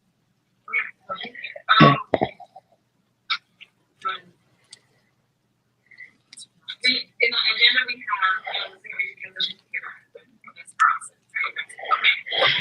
So I mean, so wait, okay, we're asked the second reading of new policy 2230, transition to kindergarten program is process. Yes, I am. Last, do we have any questions or comments from the board? Do we have a motion to approve and adopt the second reading of new policy 2230, transition to kindergarten program? Move approval of second reading and adoption of proposed new policy 2230, transition to kindergarten program as presented. Do we have a second? Second. And all those in favor, please signify by saying aye. Aye. Aye. The second reading and adoption of policy 2230, transition to kindergarten program is approved as presented. Okay, next we're being asked to approve the second reading of document number 1000 series. Yes, thank you. And that, we would approve as the second reading of new and revised policies listed below, and I can read those as presented. We have 1000, 1006, 1310, 1330, and 1805. Do we have any questions or comments from the board? Yeah, I hate to be a pain, but tell me what each of those are. Yeah, sorry, we have legal status and operations 1000, 1006 is policy work plans, 1310 is policy adoption and procedures, 1330 is policy adoption and administration in the absence of policy and procedure. 1805 is open government training. The goals and work plans that was what 1006. Yeah, right. I'm looking forward to discussions around defining what we mean by goals, defining goals and work plans, and hearing what those goals and work plans are for as they're described in the policy. So, thank you. Great, thank you, Director Green. Any other questions or comments from the board? Do we have a motion to approve the second reading and adopt new and revised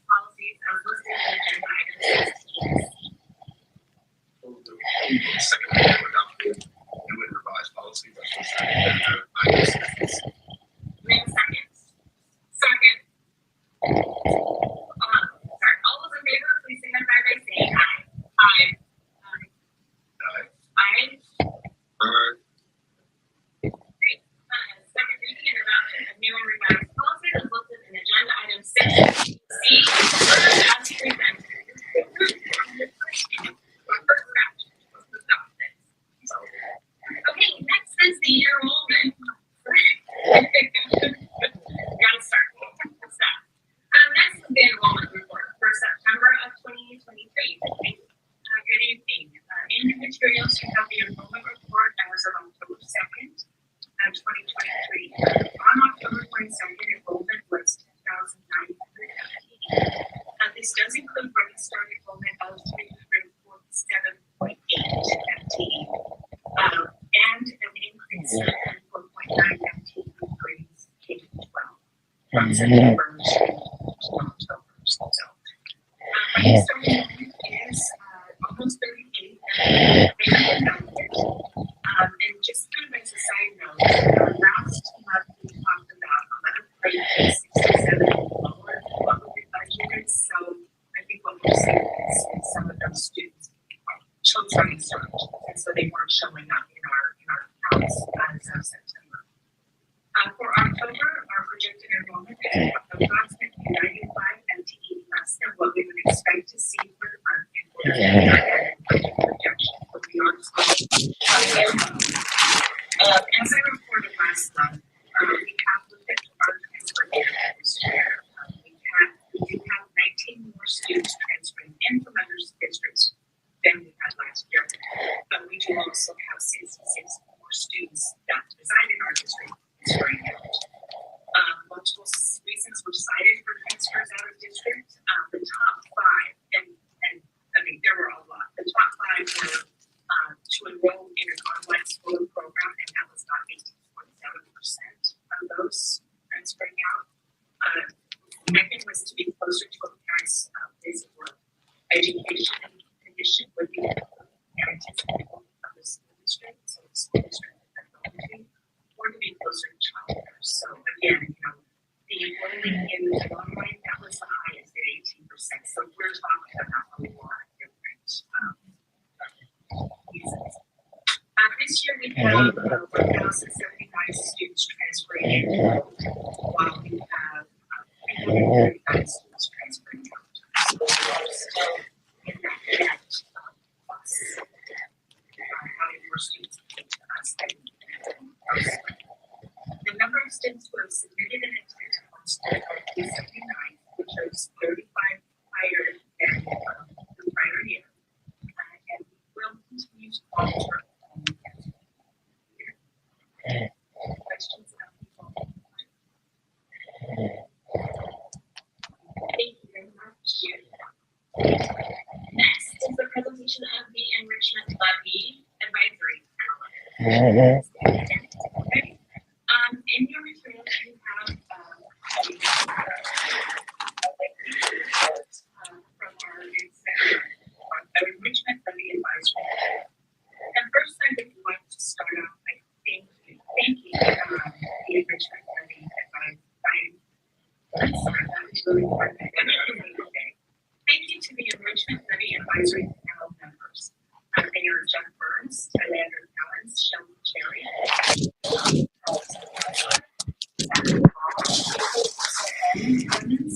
Arlene Zimmerman, Andrea Davis, Susan Stacy Munoz, John O'Connor, and Catherine Easter.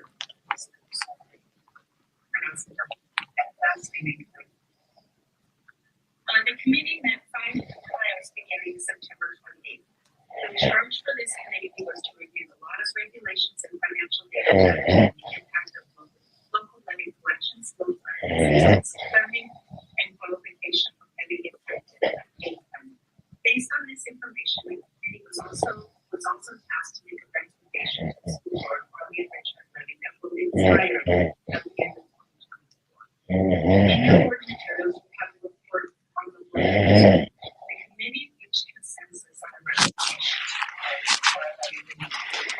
All members of the advisory panel agreed to increase the current levy by inflationary factor. However, we did not have unanimous consensus on it. The consensus of the committee is to continue current levy activities and to provide for inflationary increase. The committee's recommendation is for 4-year levy. Year 1, collecting $24.5 million out of approximately $1. Year 2, 22.5 still year 3, $23.5 million at $1.50. Year 4, $24.5 at $1. For this recommendation, the intent is for the levy collections to be the lesser of the amount that I stated or the mill rate of $1. Which just kind of creates that cap if we have an instance like we've seen in the last few years where assessed values just go off the charts. Based on estimates, this recommendation will not realize on its steps will include guiding recommendation during our November study session. So any questions you may have, digging into the numbers and taking a look at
get the information that they need so that they can make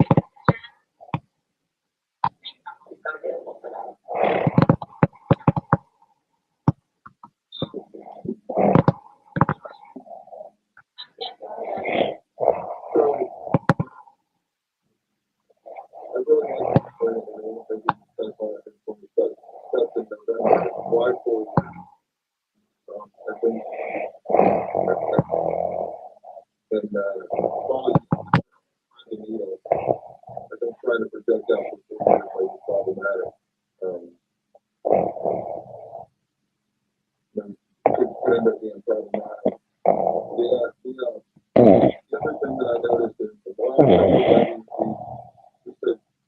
Previous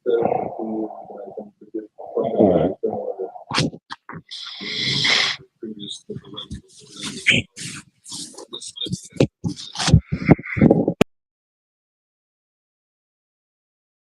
Doesn't feel good for anyone.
my concern is the things that are, it's okay, and we lose the levy,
eligible for local effort.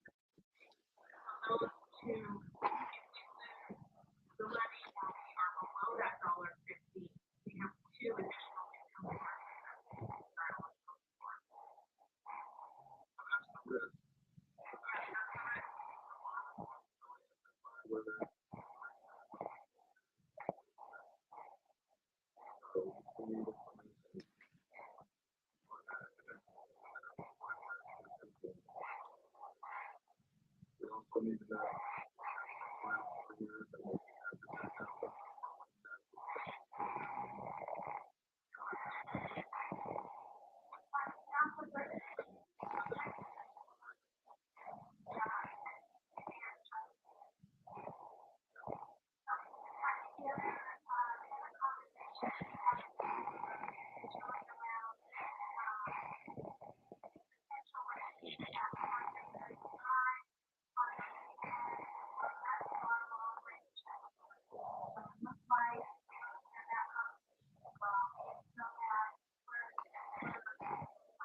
Where our bond is actually going to increase our bond requirements and we're paying on those.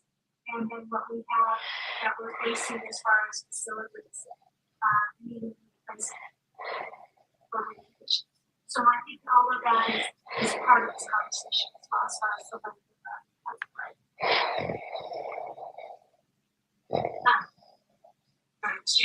I think Director Green did. Yeah, okay, just so we have that for November 8th. So, yeah. I wanted to say that thank you for working with and carrying that. And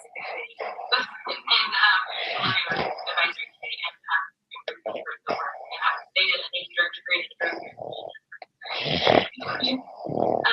For listening in. I know that that's really valuable for us in our discussion on November 8th. Thank you so much. Okay, so our board members have before them information on the November 8th board meeting. Are there any questions or comments? That. Okay. And also we have the information for our next regular session also. And then are there any announcements or events that any of the board members want to take? And for items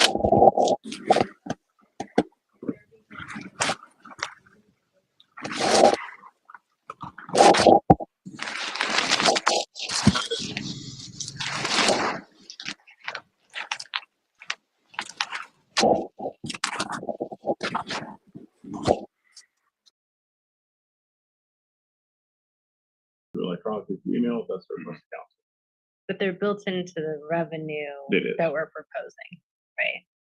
Okay, so if we change these now. I mean, You're gonna not feel really drastically. good about Not the good. conference center rates, though. Denise, I'm so sorry. I know it's getting late, but it's hard to hear more than one person at a time. So these are built into, sorry, they're built into the revenue projections. Okay.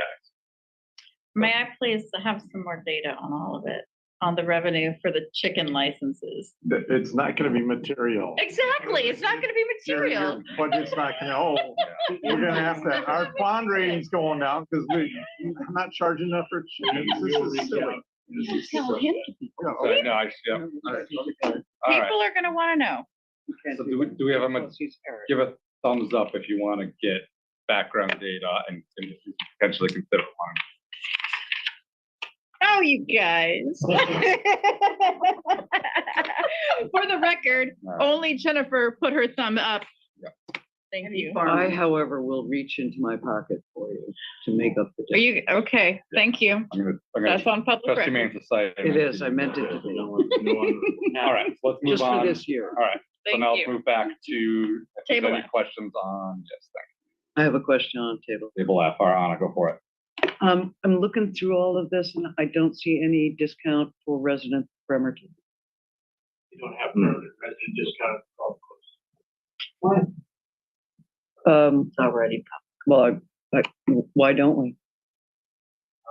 We never have. It's a discretionary funding discretionary costs. We do have dynamic rates where you can purchase discount cards. You also can golf at different times, lesser. No, yeah. Like the Mariners, you know, if you go to a big game, you pay more for the ticket. So the Saturday morning tee times are more expensive than a weekday fun night. I looked through all of that and I did pay attention during the tour. But I think that this is something that we should very seriously consider is offering.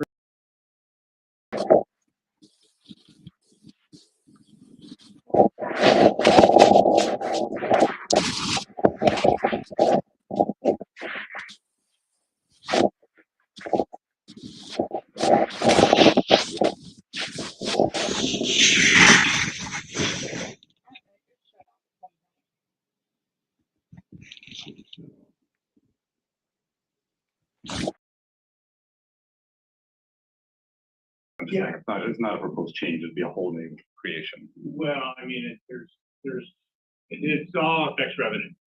And if you recall our conversation on Monday, the revenue piece covers the overhead, covers the operation, of course, covers the debt service. So these rates are very, very comparable, actually quite low compared to other rates of other golf courses with not as good playing conditions as ours. So the market rate is there. I consider it similar to conference center's operation. This is an opportunity to generate funds to operate the course without dipping in the general fund. So our recommendation would be to keep doing it.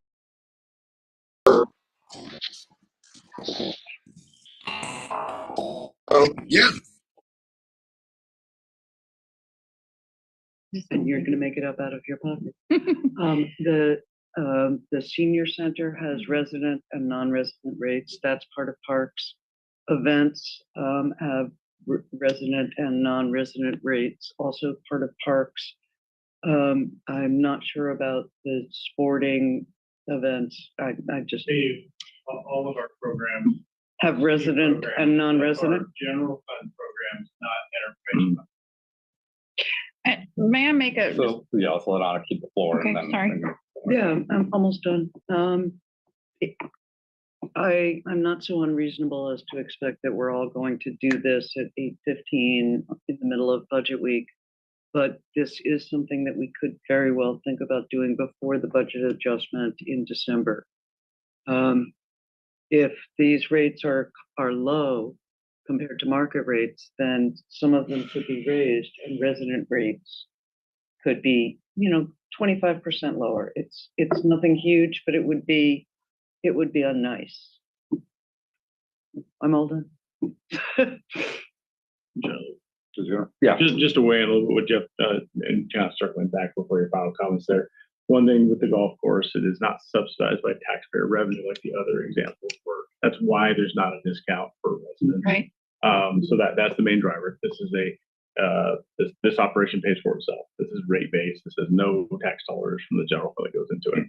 Two, we want to do an analysis on the user play on that course for how many Bremerton residents play it to see where that economic factor would play into the bottom line of the golf course. So, really quick, when Title IX was proposed, there was no point to it because there were no girls who played sports. So looking at which Bremerton residents are on the course, I think might not be as reflective of the desire as it could be.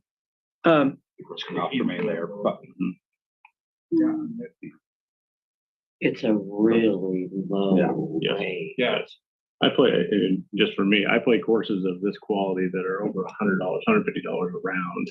We have economic rates when it comes to our courses. So for everybody to play, I'll just say that. Okay. Well, I said I would stop, so. Yeah, I'll I'm seeing it take too long to analyze for this budget week. I don't think it's a crazy suggestion. I think it would need more time to look at it more in detail. So Okay. Yeah. The council will do it. Yeah, just keep moving. But not yet. And I facetiously said thumbs down, and I appreciate the sentiment All there. right. Any other questions on golf course on table F? They look very modest increase to me. Yeah. Okay. G, Green Cemetery. I didn't even know casket liners. Right. Looks like modest increases. Very modest. Table H, Conference Center. Wow. And we'll talk about that. It's actually not as drastic of a jump. There's a, so last year, the rate for the conference center on these fees was not updated. So we actually, so the jump is like half of what you're seeing. We are market rate. We did market analysis through CHI. So these rates fit within market. I asked Tiffany to be here to kind of speak on the operations of the conference center, how we're doing, how we're booking, how we're being competitive. So there you go. All right. Take it away. We're doing awesome. We're not back to, 2018, 2019 revenue numbers just yet, but I can tell you when 2020 hit, we were at about 375,000 for the year. We're going to finish this year right around 1.3 million. And I mean, from my time at the conference center in the last 7 years, but maybe up to 10, 1.8 million is about what I've seen out of that place. So we are doing awesome financially. People are booking. We're really, really just trying to, be profitable at the end of the day and really watch and marry all of our resources together. So we have a smaller team that we had in the past, but they're awesome. They're mighty. They're just wonderful. And working together with Gold Mountain, we also have another property here locally. Keeping our staff employed has been awesome. And when you have great servers and you have great staff, they're happy and people want to come back and book our beautiful facility. We're doing great. We're doing really great. So, yeah. So you share employees between the golf course and the conference center? We do. Oh, that's new information for me. Columbia Columbia Hospitality. Hospitality. And I Okay. recall, That's very smart. 2017 when I joined the conference center, looking at, $10,000 in temp services back then, because we were hiring these temp servers. And I can tell you in my old position, these people we were hiring, it was scary. We were not seasoned servers at all. So in marrying our two properties together as one, and that is how we run it as one, it's been amazing. We haven't written a single check in the last 7 years. Hey. We have agency. We do it all internally now. Good deal. Thank you. It's really great. Any other questions here? I just want to clarify again. So it's like the one jump, first one, 500 to 1,200. It wasn't actually 500 last year. No, we had omitted that in the rate schedule. Okay. We're actually operating at a different rate than what's in here. So we had to correct that for the 2-year hop. So we Okay. with Tiffany kind of trying to figure that out. It's just missed. Gotcha. So the users are not going to come in next year and say, well, we can double. Okay. No, very minimal increases really. Probably the largest increase is the fountain room. And because we use that for so many weddings, it's really, really in market price of that $2,000. It's a gorgeous room. I was wondering why you're no longer giving half off to nonprofits. So we work with each individual. We just sort of took the nonprofit off. And when in a conference center setting, anybody that comes to us, we negotiate pricing always. So we do give half off a lot of times. Sometimes we give the whole room fee, depending on what they book. And it will be an in-kind sponsor for some events. But we don't really advertise that anymore because, again, financially, we're trying to grow back to where we can maybe become profitable someday, and just giving things away with where we're at today, food costs and inflation, and it's tough. So we look at each individual booking on its own. Okay. Do you give any kind of favor to organizations that are located here in Bremerton? Absolutely. Yeah, absolutely. Yeah. And you're coordinating the Downtown Bremerton Association, I'm assuming? Mm-hmm. Okay. Yeah, they were just our beneficiary. We worked together for the Kids Up Wine Festival for the last 3 years. Great. Thank you very much. I appreciate that because there are some very large nonprofits that have money to spend, and there are some when I volunteer for are small and can use every dollar squeeze. So right. I love those small ones. And there's other small venues. businesses too that are not nonprofits, but they don't have much to spend. There are. Yeah. That's right. Any other questions on conference center? I know the frustration is always that there's so much going on inside and you can't see it from the outside. Okay. We get so many comments like that nothing ever happens at the conference center because it doesn't have any way, right? You don't really see it. You live in the marina. Yeah. So how are you doing with, coordinating when your conferences, you bring in a lot of people at one time with the downtown merchants and everything? Is that Sure, keeping germane to fees. To fees. Yeah, I know. But okay? Never You can mind. email her later. Yeah, I'll follow up with her. Big conversation. Yeah, well, Yeah. There you we go. practice for There lodging you tax go. interview. Okay. Senior center. Good point, Mike. Sure. All right, Becky, let's go to table I for the court, which looks like no changes. Ooh, mackerel. Excuse Questions me. going once. All right, okay. Table J for parking rates and fees, it's all the same. Anna?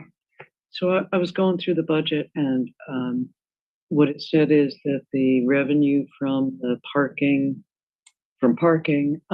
goes to pay in part. Is that accurate? Revenue from parking goes to pay the contractor in part, they offer a lot of it. Well, yes. This used to be a funding stream for parks and recreation. A long time ago, my time. If I could, please, only certain lots there were a couple lots downtown that funding from those lots in particular with Diamond Parking and Park Capital. They were only selected lots. I'm trying to find you some money, Director. I know it's park. Those lots are no longer exist. The conference center building where that lot was at. So Well, it's gone. but you still have a few lots. You've Yeah, got the one at non-adjacent Fifth and buildings. Park. Yeah. These tickets do not seem discouraging to me at all. Talk to Michael now. You're actually limited. We can- I'm sorry, Melinda, I couldn't hear you.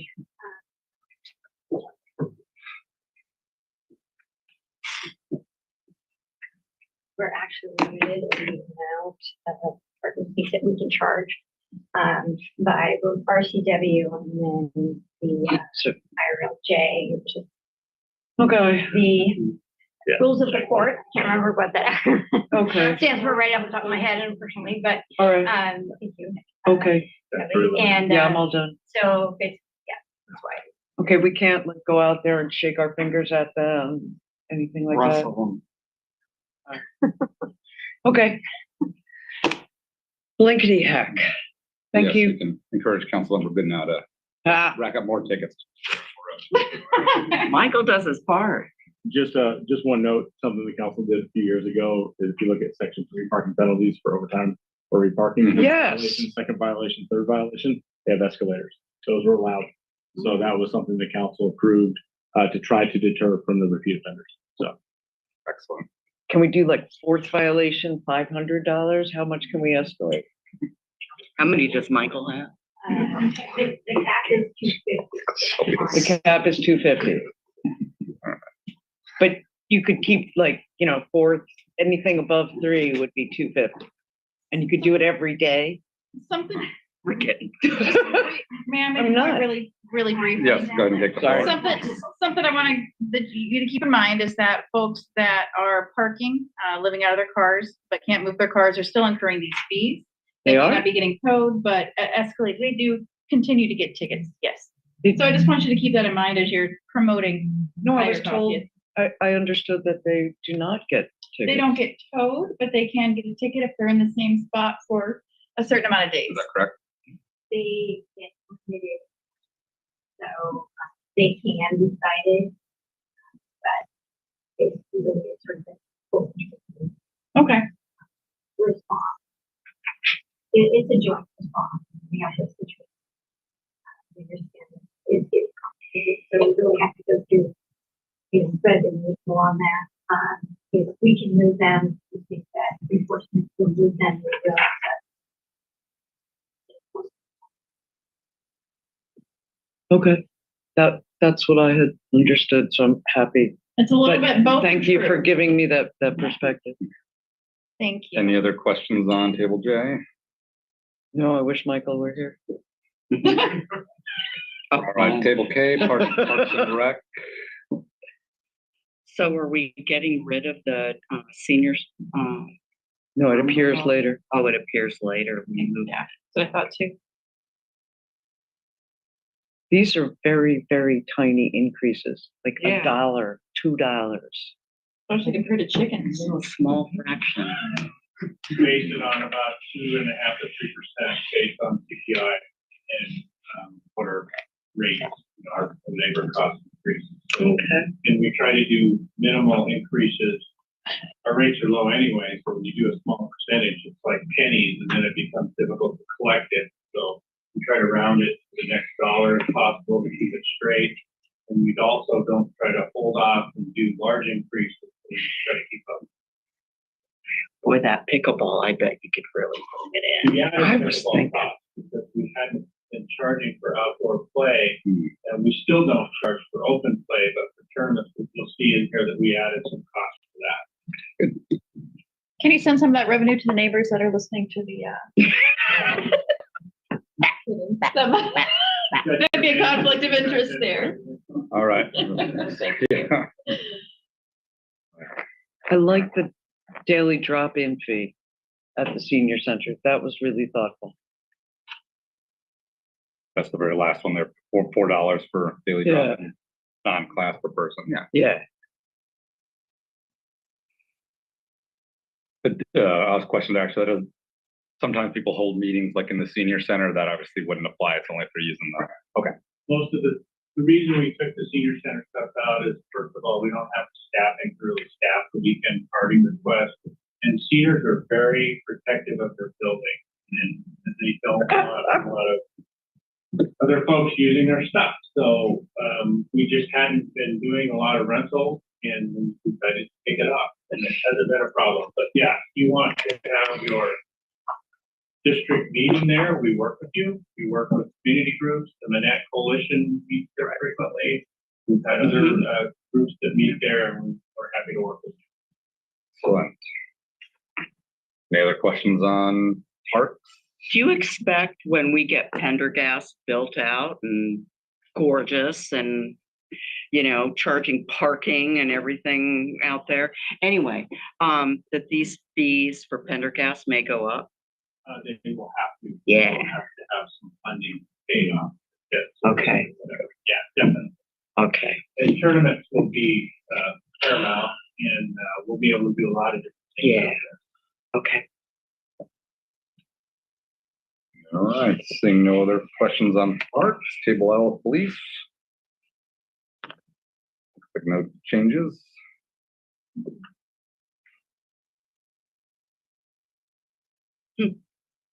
Not one single one. Yeah.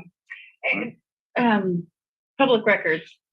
Can you explain the public records to me That's about the table M. additional cost? Oh, I'm sorry, I was I don't looking. know. Is that Sorry way about at the that. two I was places? skipping ahead too. I was just looking up. Okay. I was Okay, yeah, just- all right, good. Rolled it up. All right, No, table no, M. no, I apologize. Looks like no change.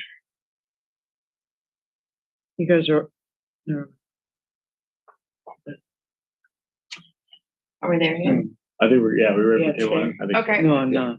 Can you, so I know there's been so many public records requests, right? And I don't see an increase in that fee. There is a lot of these fees are regulated by statute Right. where we cannot charge. So a lot of these are very controlled by law. That's it. And there is a certain amount that we can charge if it's over a certain page, but I see you offer the CD DVD option. So does that include all of those files that instead of They tried to digitize the record instead of having to print. There's still the print. And I just know it's so, I mean, we have to hire a couple of different full-time employees for this.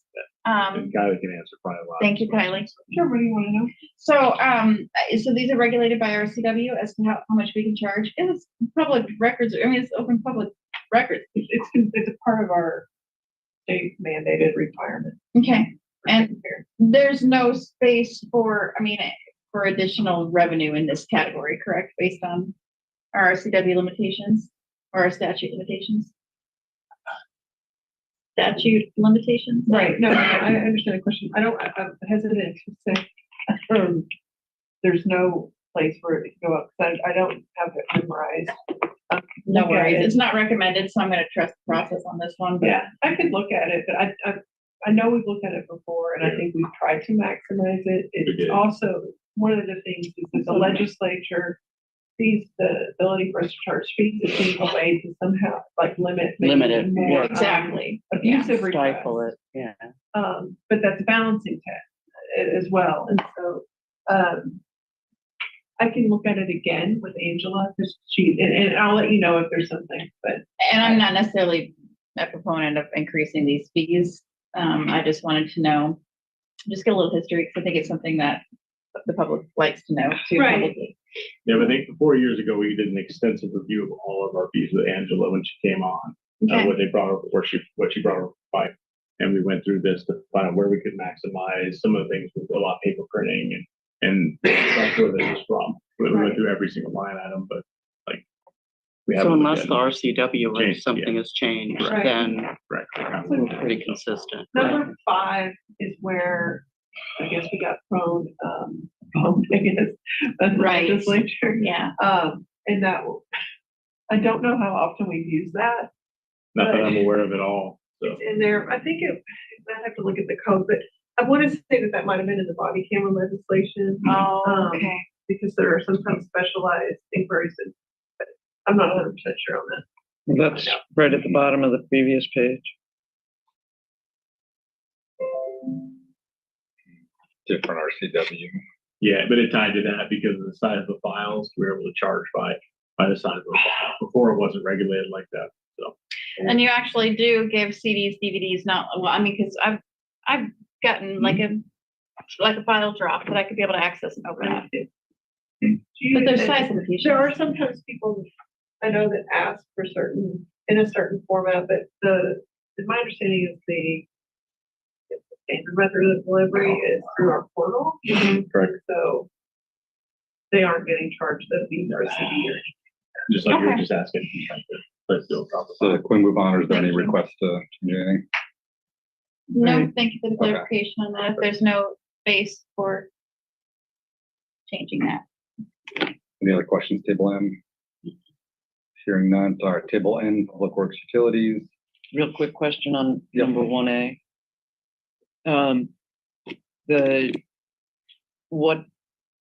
Wow. How is short-term use defined? Because I have seen dumpsters for over 7 years. 4 weeks. So when a dump, It's called use. so if a dumpster is in one place for 7 years, No, this is really speaking more towards like, somebody bought a house and they're doing a big cleanup on the house.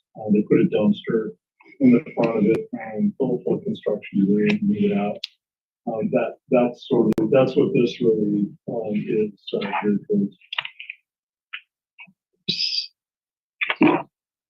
does Waste Management also provide dumpsters and have a separate arrangement? Okay, all done. Thank you. I'm all done. Point of order. Mhm. I know you don't want to call for a break, but I will be back in 4 minutes. Okay. Any other questions, Public Works? Looks like the only change is the annual renewal going down $6, so hey. Type C. Type below, tax and license, no changes.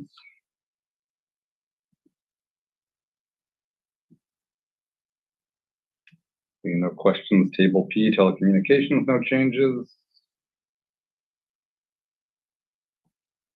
Table Q, transportation benefit district, vehicle tab fee stays at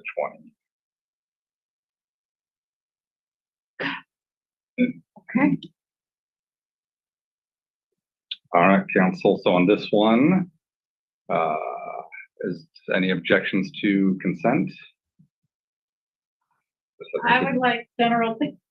For the chickens. I mean, Yeah. I'm gonna, no, I mean, I'm not gonna She's fight kidding. that. We're fine Your to prerogative, consent, if, yeah. but I'm gonna bring my people to public comment. And You my are. chicken people. Bring your chickens, Who said I have chickens? All right, so that'll nominally go on consent unless anyone wants to pull it down, but if, Actually, Ms. Monroe, if we could get a response from Humane Society by next week, just if they have any clarifying in I would addition like to what the you know, data. that might be helpful. Just so you know. The chicken data. Thank you. Thank you, ma'am. Thank you, Ms. Monroe. Okay, so that's, Put that on the top of your priority. all right, so that's A9 is slated for consent, and then we have A10 for the utility assessments, rates, fees, and charges. Yes, I'm ready to go. Yeah, let's hit that one. Yeah. All right, so the big one, and we'll get to everything else. So our water, wastewater, and stormwater rates, we use a predictive model. I think Calvin Riunger spoke to it previously. This is a model we adopted. We've been utilizing that for many years. The model continues to predict the rate increases at a pretty leveled out basis. So water at 3.5%, wastewater at 3.5% increase, and stormwater at 8.5%. I think was it last year, Tom, we did the one-time stormwater bump. And we went to 13 last year for stormwater due to some of the regulation changes. We caught that back up. It normalized the model. We're back at 8.5% as predicted. We've been utilizing that model since 2013. Wow. We go with 2003, at least over 10 years. I know we did a study in 2006, but I think the model was adopted in 2013. So that's those are always the fees, that impact our residential customers. The rest of the tables, the general facility charges follow what was in the agenda bill, follows the construction index. Those are codified, and whatever those rates are, they automatically adjust. So you can look through here and see what those are. Other costs within these tables are supply increases, material increases. Each department went through those to look at what the costs were, what they're actually seeing, and make adjustments that are non-tied to CPI, CCI, or within the rate model. And those are actually very detailed spreadsheets. They go through and they identify the cost of valves and corporation costs and the connection. So it's pretty detailed calculations behind those. Seeing everything's pretty reasonable increases. If anyone has a question or comment, feel free to shout it out though.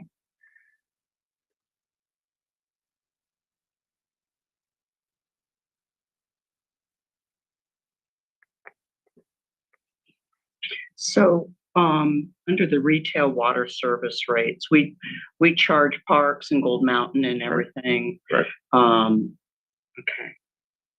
And is that based on usage? So, Consumption okay. and flat rate. Okay.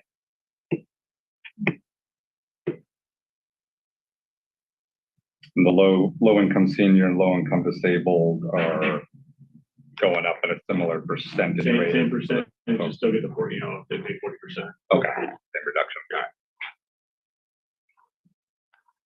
All looks good to me. Yeah. Anyone else?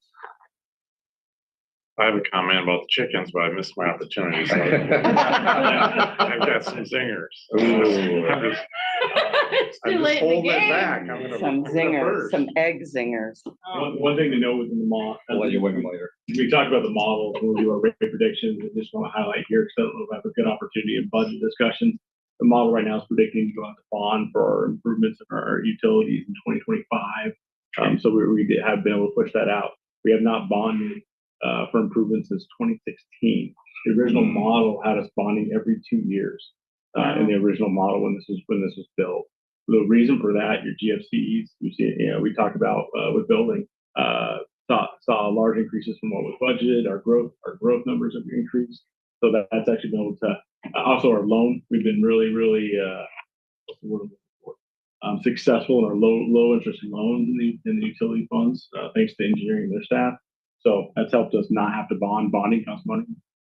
The initiation costs are not cheap. So that's good news. But I just want to point that out that with the economic conditions right now, bonding is not cheap right now. The interest rates are up. So being able to push that off a little bit further down the line is helpful. So right now, like I said, 2025, we'll bond for our capital funds and utilities.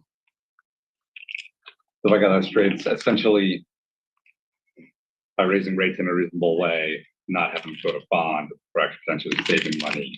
We are. Overall, right? Actually keeping rates down a lot. It is. Yeah. So,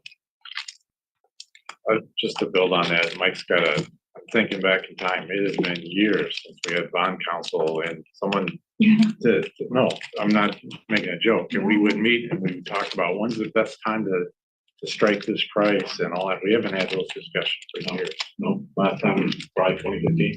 Yeah. Or 2016 issue. Yeah. And we'll have that back to finance committee when we get to that time. We were tracking on some refinancing opportunities last year. Obviously, not really good. So how is this different than, Eric, if we have somebody to come in and talk to us about a bond? Or, how is that different than when the fire and police want? No. This is when the city decides they want to issue debt. And then you Okay, hire a consultant. okay. And they give you the best strategy because you're I gonna be selling gotcha. a municipal bond on the open market. I got And we work with the underwriter, we work with the financial consultant. Right, and we work with right. a separate legal counsel outside of our team. Okay. To actually issue a bond. So, yeah. The last bond we financed that in 2019 and we're going out to market, but we had JP Morgan come in and offer below what we were seeing in the private placement. That was the last, I would say over $1 million in that issue. So, Okay. All right. Someone may have already, Okay. have already asked this, in which case, never mind. But I found the table headings really confusing. Like 2023 inside, outside. So inside water rates, outside water rates. So you have like we talked tonight, you have your outside customers that are asking to get sewer connection. They pay an outside rate, they pay 150%. So you have your inside rate, which is your primary residence, and you have your county residence. So 69.43 for 5/8 by 3/4 is the inside city limit rate. So it's 2023 inside, 2024 outside, 2023 inside, 2024 inside. And then it's 2023 outside, 2024 outside. Where? So the first two columns are both inside, the second two columns are both outside. I don't have any second two columns. So on like here, that was the Yeah, I don't 23 have inside, those. and that's 23 outside. I don't have them. You're on Exhibit A, assessments, rates, fees, and charges. Yeah. Why is it going down? I mean, not down. Yeah, I see it on the screen. No. But maybe we'll get to the same section and then there'll be apples. This is under general facility charges. Yeah, I'm under general facility charges. Yeah. that's Okay, what I'm she so said. sorry. Yep, you're the first. Up at the top. There we go. Yeah. Oh, sorry. Let's do that. There you go. Yeah. So So GFCs are the same, they're not, there's not an inside outside GFC. Got it. But all of the other. Okay. Thank you. Any other questions or comments on this one? Well, I am curious about you saw the one I pointed to, right, where it's the outside, I'm sorry, I lost the page. I'll go back down. It was a setup fee and outside it had gone down from 596 to 390. I'm sorry, I think it was a different thing. Maybe it was, scroll back up to, what is it here? Setup fee. Oh, there's another example. You go. Outside is the same, it's not the 150. Yes, so there are certain fees within the city, it doesn't make sense. There was an additional cost to go ahead and have that 150%. Some of these costs are the same, depending on what they're doing. It might be the same cost for the crews to go out because it's based on labor time. So those actually don't have Isn't that part of encouraging though? The rate itself is a pretty significant driver at 150% of the rate to get them to come in when. But you didn't see the need to continue that 150% this year with those particular costs. It wasn't just those ones. I mean, it's all the way down the line. That feels like it's a lot of lost revenue for giving services to folks outside of the city. So I guess it's just an observation. What do y'all think? Has it been, I mean, I guess I would like to know more about what's driving that. I understand what you're saying with it doesn't make sense, except that I don't understand because I don't have the data as to why it doesn't make sense. It seems like a lot of lost revenue. It is potential for lost revenue. I guess how many of these we actually service and what the quantity is pretty low for revenue in. Conversation with the crews, with the staff, this felt somewhat, when you talk about excessive fees, a little tertiary going out and doing turn off with the customer types, it was based on the crew's feedback on was this beneficial to have an outside rate for some of these services and not in the nature of the rate itself being 100%. So I mean, we I can don't, definitely flip that back if that's council's direction. We can just keep the input. I guess I would like to know more. I just want to know what y'all think about it. Because if you start to look down the line, not just field services, but if we go down further, it's not just field services, is it? Maybe it is. I apologize. A lot of the field services, there's probably a few. Yeah. That, Meter test fee, Yeah. flow and pressure test. So we're starting to give those, and I mean, if we're going to be consistent, if we're going to worry about revenue, if we're going to charge more for chickens. I mean, no, this is not a chicken agenda, but this is for real. This does seem like a lot of lost revenue. And I would like more of an explanation why. So, does anyone else have thoughts on this? I see the other one is retail water service, temporary construction meter. It's all the way down the line. You'll see it's just matched up. It just, It's for the the one crew, time the dollars fee. did not feel appropriate. So like you look here, the meter test fee internal was $374, and it charged somebody that might be just outside the line $561. The same, they're doing the same thing. They just didn't feel like those numbers are getting pretty high. So the conversation Okay. was, should those fee type based things mirror what it actually costs us to do the work? Because there's not revenue being generated, there's not profit being made. Our rates are based on recovering our costs. So that was the conversation. As some of these are starting to get pretty significant for these they're still our customers. They felt like these types of services should mirror just what our rates are. These were it's not a profit-making situation. Exactly. It's not an enterprise. No. Well, So we're not in the business of making a profit, but this is being able to fund other capital projects. This is what I'm talking about. So we're not trying to make a profit. It's just revenue to go towards more capital projects, just like Ned said, right? So I just wanted to throw that out there to y'all. For not so any other comments, questions on that specifically, recommendation on it? I mean, I can understand how the field crews would feel because, they're the ones dealing with people. But a property that's right outside the line is a property that has voted against annexation. And it's the same argument that you hear over and over, where it's just like, well, I'm just making like $1,000 too much to be able to get this break. And it just seems like a normal part of life that there's going to be things, where you're just over the line, you're just above the limit. I mean, that's just how things go. Does our fire department charge out of city limit rates? for transport? Yeah. No, I believe so. I mean, we've got situations like that all the time. Yeah, again, this was a recommendation. Yeah. If we were to go back. Yeah. No, but that's, If we were to flip back to the previous model, there's no change. It would just go up as normal. So this is just a conversation. This is something new this year. Had a pretty in-depth conversation of, is it right to be charging for these things when it costs us that dollar amount to go out there and charge more? So easy to. Are you able to possibly bring, I'm sorry. Yeah.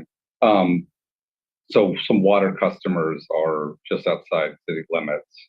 They don't have another option to get water, right? No. We were talking to earlier about the water is kind of a different situation.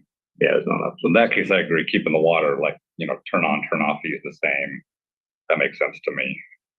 That was the conversation. Like I said, there's a consensus of the council. Happy to. Is there that much outside utilities that we have a considerable amount of Yeah. customers. I would say how much outside do we do these types of services? Yeah. We'd have to analyze that. I don't have a great answer for that. I'd say it's probably pretty immaterial of what that revenue is, but still revenue. I have a number of accounts in my presentation for tomorrow, water versus wastewater. It's actually pretty significant because water's with water in particular, there's a lot of service outside the city limits. Yeah. I mean, we're talking like Gorst, and we're talking like, practically Port Orchard. Well, we use sort of city for customers. For water. And they actually enacted a utility tax on the city because of it. So we serve their customers, they charge us tax. So for one quarter revenue, or our gross revenue is $98,000 for customers, we have to pay a 5% tax.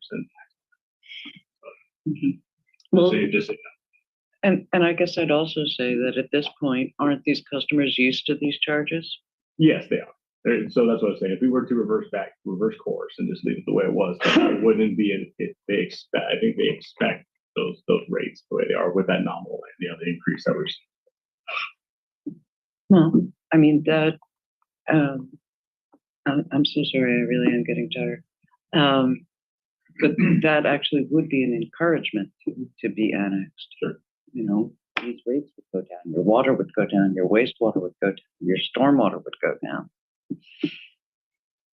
Eric, any thoughts? I agree. I agree with Jennifer on that. There hasn't been a big outcry on this as long as we can justify the charge, just reverted back. We'll flip it back, and if we do that, I think so, yeah. Needs to be feel. I feel fine with that, yeah. Yeah. Yeah, all right with that. All right. So we'll go ahead and flip that back for the inside, for the outside to be up across the board. Any other questions, comments? I would like to know why, though. If it's a matter of equity, I want to know that.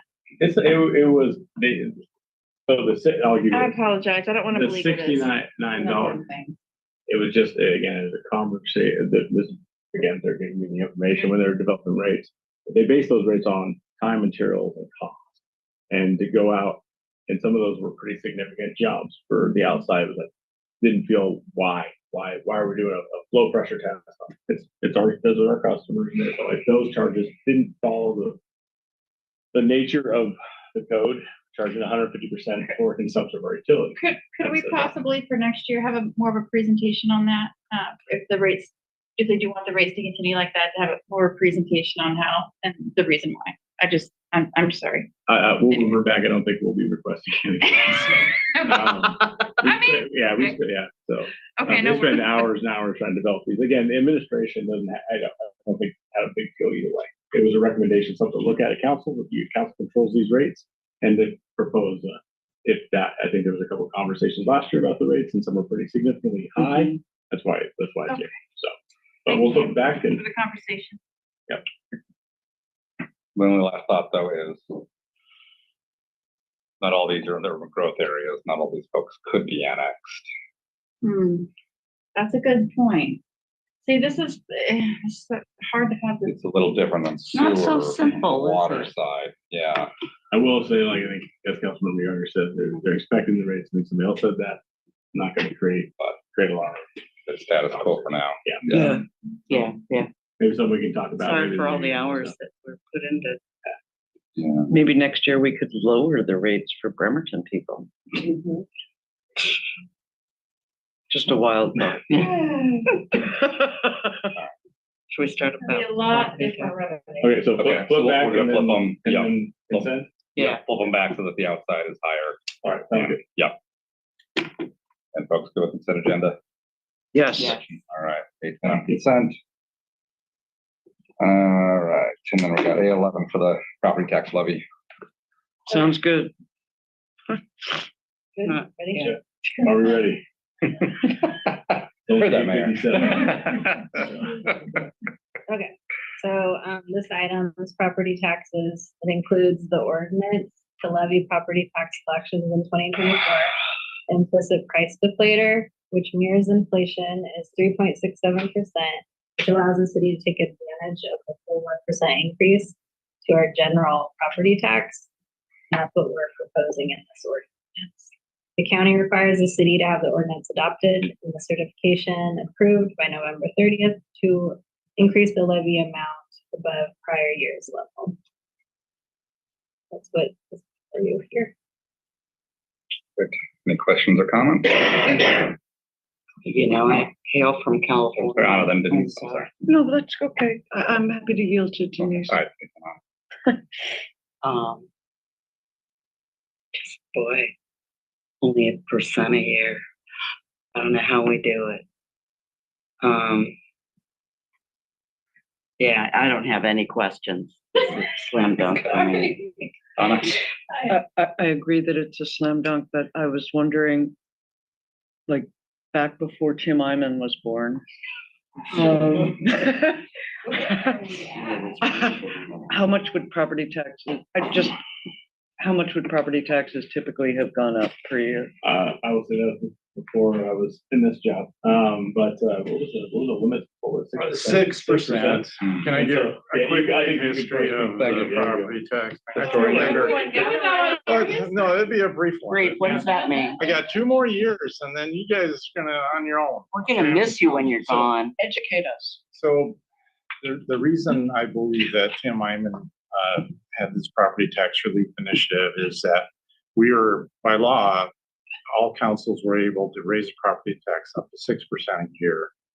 And in the city of Bremerton in particular, and I think most municipalities, they kept on hitting that 6% all the time. And then someone like Tim Iman came along and said, hey, that's abuse of power. And it went to the extreme other way. First, it was Iman's initiative was thrown out after it passed.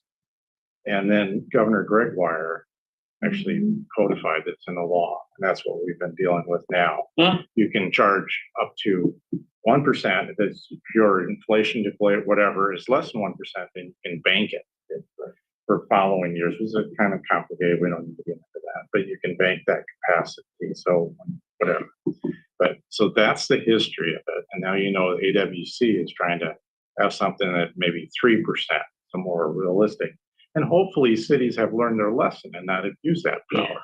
Because to be honest and to be fair to the people that do initiative, it was abusive in my opinion. So that's where we're at. All right. Thank you. So then any objection to using our full 1%?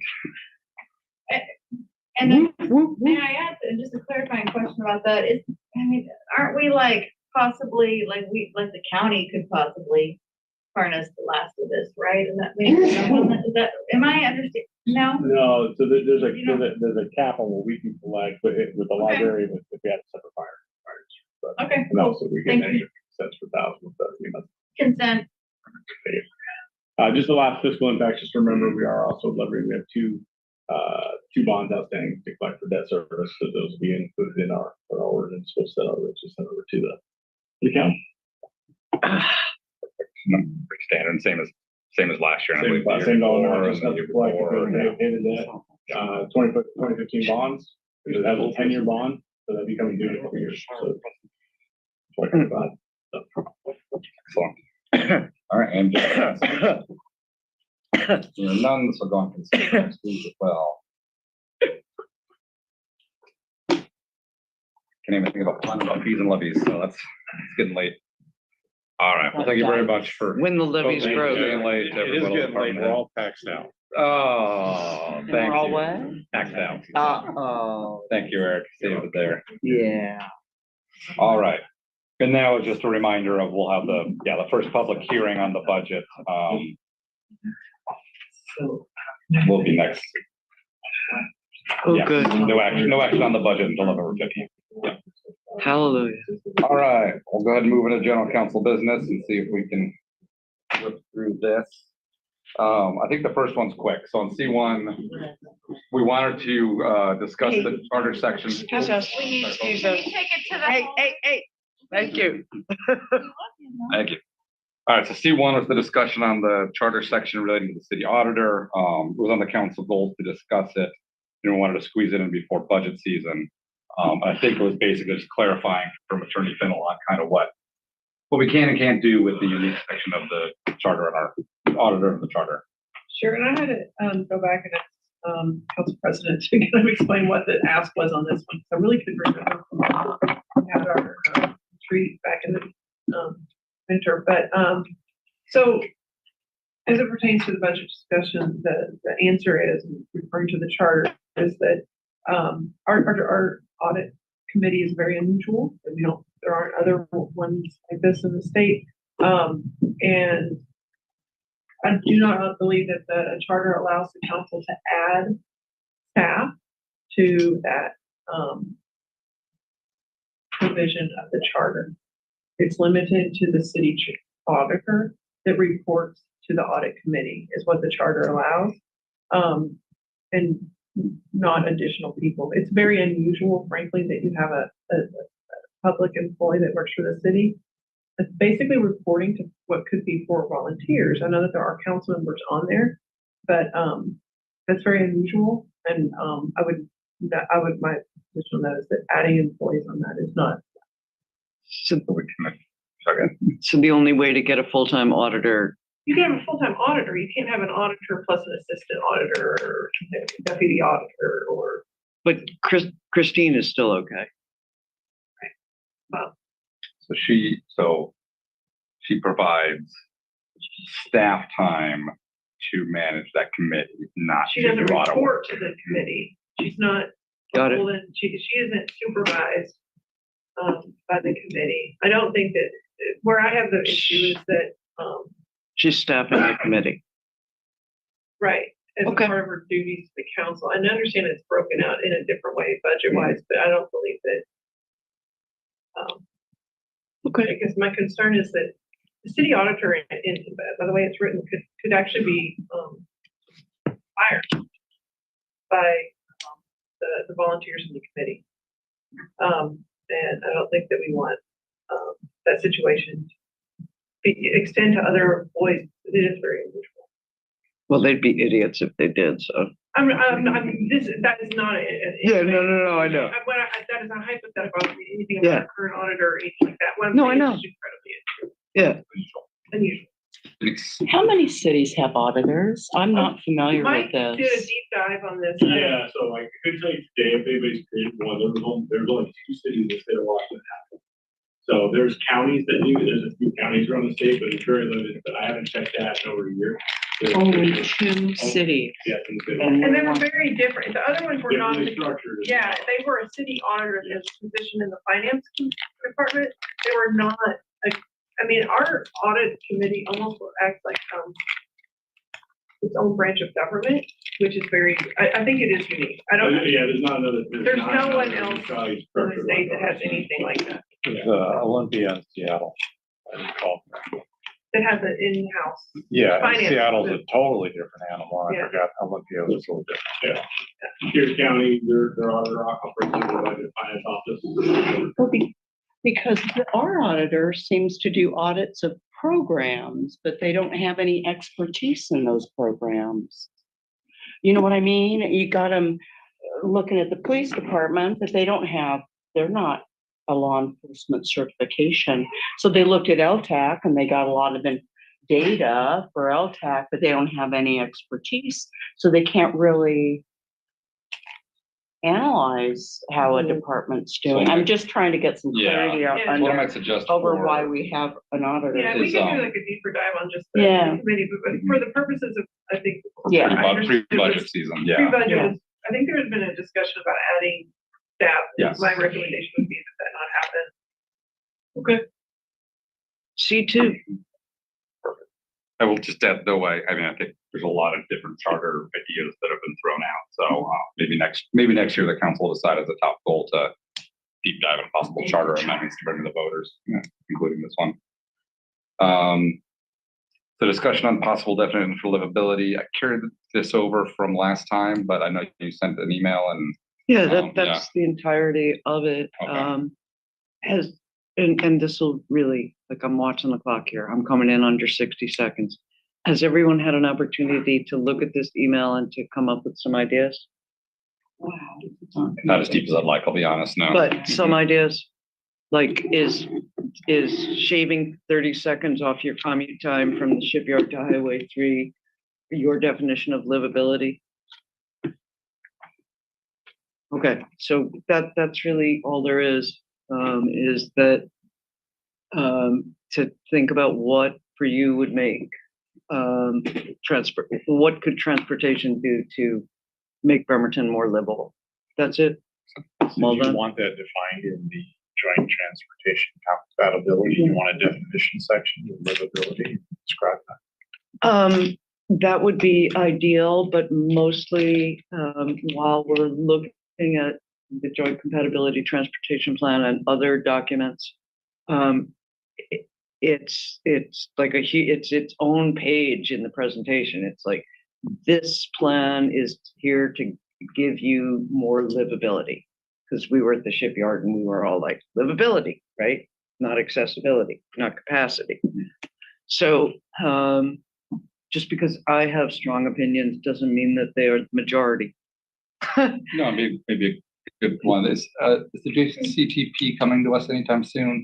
Yes, No, very I've seen it soon. float. Okay. Yeah, hope before the end of the year. Okay. I'm talking to you. Good Yeah. Yeah. And if I could just, Please, yeah.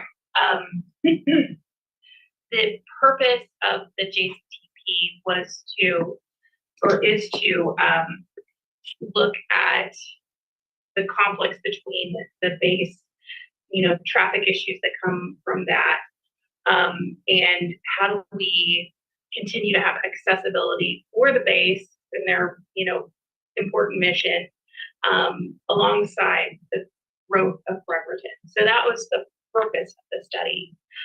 When we came to you last May and talked about what our, the different ways that we could solve that issue with either capacity or livability vision. We didn't change the purpose of the study, but we wanted to apply that livability vision to how we solve some of those issues. Didn't mean that there's no capacity projects in the list, but instead of expanding roads and accepting all more cars, it was how do we limit the through transit and multimodal, how do we reduce the number of cars that are coming into Bremerton. So that's how we apply livability to the JCTP. And I think if you go back and you take a look at the presentation that we gave last May to the full council, you can see how we describe that to you then. And then you'll see how we apply it and present in a couple of weeks. I will totally look forward to that. Sounds good. So at that point, we can chime in with whether we think this is ridiculous, it doesn't fit what all I thought was livability, or versus, oh yeah, I see where this is going, this makes sense, yeah. Okay. Not really versus and. Yeah. Well, So I find this, I'm agreeing with Anna here. If this is the direction it's going, and if the city wants to have goals of making this a more livable city, or whatever we work on council agenda, then I think we should define livability needs, where it's the consensus agreement. What is livability? What are we striving for? Instead of throwing some word out there that I really don't understand exactly what it is. Have a general idea, and we'll learn more by going through the process with Katie, and then we can build on that for next year as far as defining what livability is for our city. Yeah. I'm in agreement. It's fine. Will there be an actual kind of definition, or is it more that compare and contrast between livability and capacity? Yeah, we did have a general definition of what livability is as we went through the study. Okay. And we had a metric for it as we analyzed our different alternatives. So yeah, I think we'll see that. Okay. Perfect. Well, I appreciate the pretty brief on it, because I know that's gonna be a big one. So thank you, Anna, for bringing this up. So I think it's good to get us all thinking about it early. I think about words all night. All night and all day. All right. Unless anyone raises their hand. We're at the end of the agenda. Yeah, so C4, audit. Anna, audit, take it away. The audit committee met. We debated exactly what type of public comment we should have, because at one point, 2 or 3 months ago, 2 people wanted to be on the audit committee because they thought it was directly controlling the surplus city-owned parcels. And nonetheless, we should have a policy, and we moved forward towards getting that. That's Auditor Sims is continuing to move forward on the landlord license compliance. And I'm pretty chuffed about that. do you guys all know what that is? Do you wanna? The landlord license, Making sure that the landlord is maintaining a habitable residence. that include, so landlord, so how are they, is that a code or is that? It I mean, specifically what it is for landlords who don't take out a license to find those. What about Airbnbs, short-term rentals? If you want to send an email to me, I will have brain again tomorrow. Cool. Onward and upward. And that seems to me something, but I think the regular unlicensed landlords is an important part of the piece. Sure. Okay.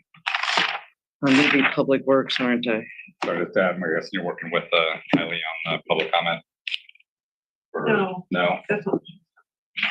No, it's just, what are we going to put up on the auditor committee webpage? What will be on the monthly agenda? And really, Auditor Sims has a excellent point, which is that everyone should be able to contact her. I mean, that's sort of the Oh, okay. So essence sorry, this isn't a of her. PMA public comment on a meeting. Yeah, I mean, Okay. people could do that if they want, but that for her, the most important thing is like have her email up there so that anybody anywhere who wants to report anything, they should be totally free to do that. Can I make a comment on the audit committee? You're in search for a CPA. Yes, So for years you had Dennis Traeger. Might be before your time. he was. And then the audit committee at the time decided, hey, let's switch. Because for years we've had Dennis Traeger. This is a total volunteer position. Dennis has practiced except with a partner. Anyways, he lives over on Bainbridge Island, and the council decided to switch from another guy that moved into the city from Texas, whatever. That didn't work out. Now you have an opening. We do. And I think at the time when we got the Texas guy, it's just Christine. I'm a CPA, so I kind of do Yes. the process. Go ahead and go on the website and find all the licensed CPAs that Kitsap County and send out an inquiry to see if She you're has interested. been. I understand. So what I'm saying is, I don't think you're going to get a CPA, period, because we're not maybe at the level of attorneys, but you're asking us to do this pro bono, and first of all, City of Bremerton, Kitsap County, you may be out of luck. So your charter says a CPA will sit on the board. You may be out of luck. It may be time to revisit the whole auditor thing. Yes. Via the charter. You're going to have, I don't want to digress too much. You're going to have issues of mistrust amongst the public. What is the city council trying to pull or whatever? But that thing is so antiquated.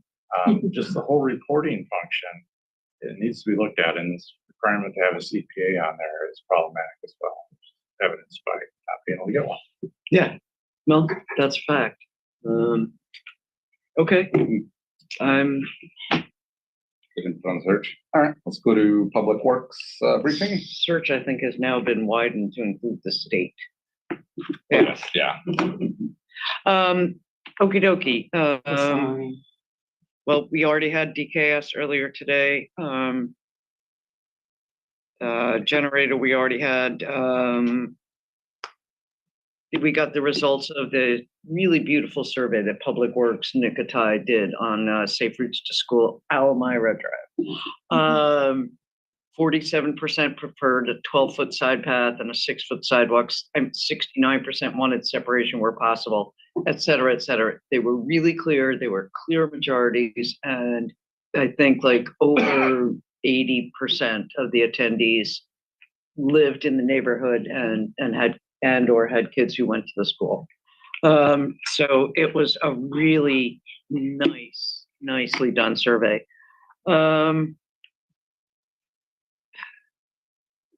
Unless you really want to hear about why well 7A has to be rebuilt.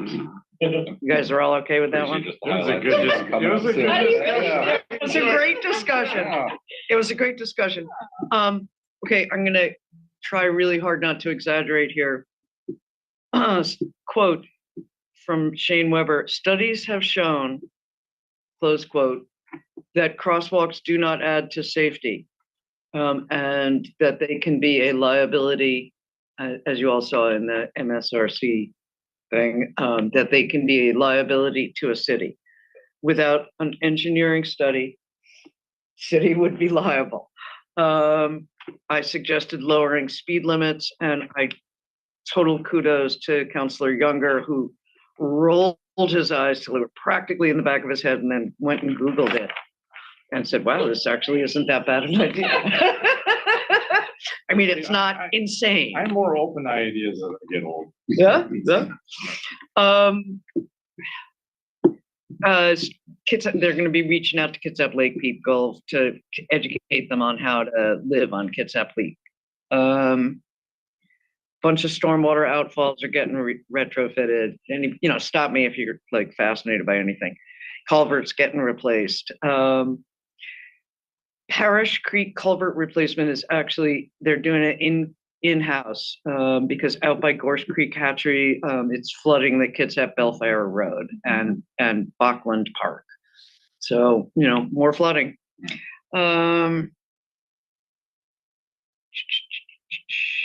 FCS, I don't know if you remember this from earlier this year, but FCS was going to do an examination of the clear cutting that we do on the watershed. And it was my understanding, almost done, that we would be doing that to find out how much actual profit we make. But apparently that has been modified and it's not yet done. And it will just be looking at the effectiveness of it. I think I have that right. Do I? Anything? I'm sorry. Yeah, moving right along. You caught me. Pump 14, well 9, well 21 and 22. I was thinking about chickens. I was too. All right, don't be so cock of the walk. 11th and Perry is nearly done. The striping will happen soon. The U-bit test happened. Everybody noticed that. Retrofitting. Okay, the U-bit. You need a retrofit after all, even for an 8-foot, right? Rotary Club has given $100K to the Quincy Square project. It's earmarked for the stage. Hang on. Almost done. We just heard about that. The Naval Avenue got the TAP grant for right-of-way acquisition, which I think includes one right turn or right turn lane. And we're done. I noticed that was a huge agenda. Yeah. How long was that went meeting? Very late. It was very. That was a huge agenda. Yeah, it was over 3 hours. I skipped a lot of things. Like Over agendas 3 hours. 3-hour tour. Huge agenda. Anyway. No, good. I had a do, question do. actually on the FCS study. So was that, Yeah. there's some middle ground between harvesting timber and we're making some good money for the city we can do good things with in a sustainable way. Obviously we don't clear cut everything down, but is that study looking at kind of what's the optimum, like how much we could make in profitable timber? So it's a small component of the utility land comprehensive plan. Utility and forest land management.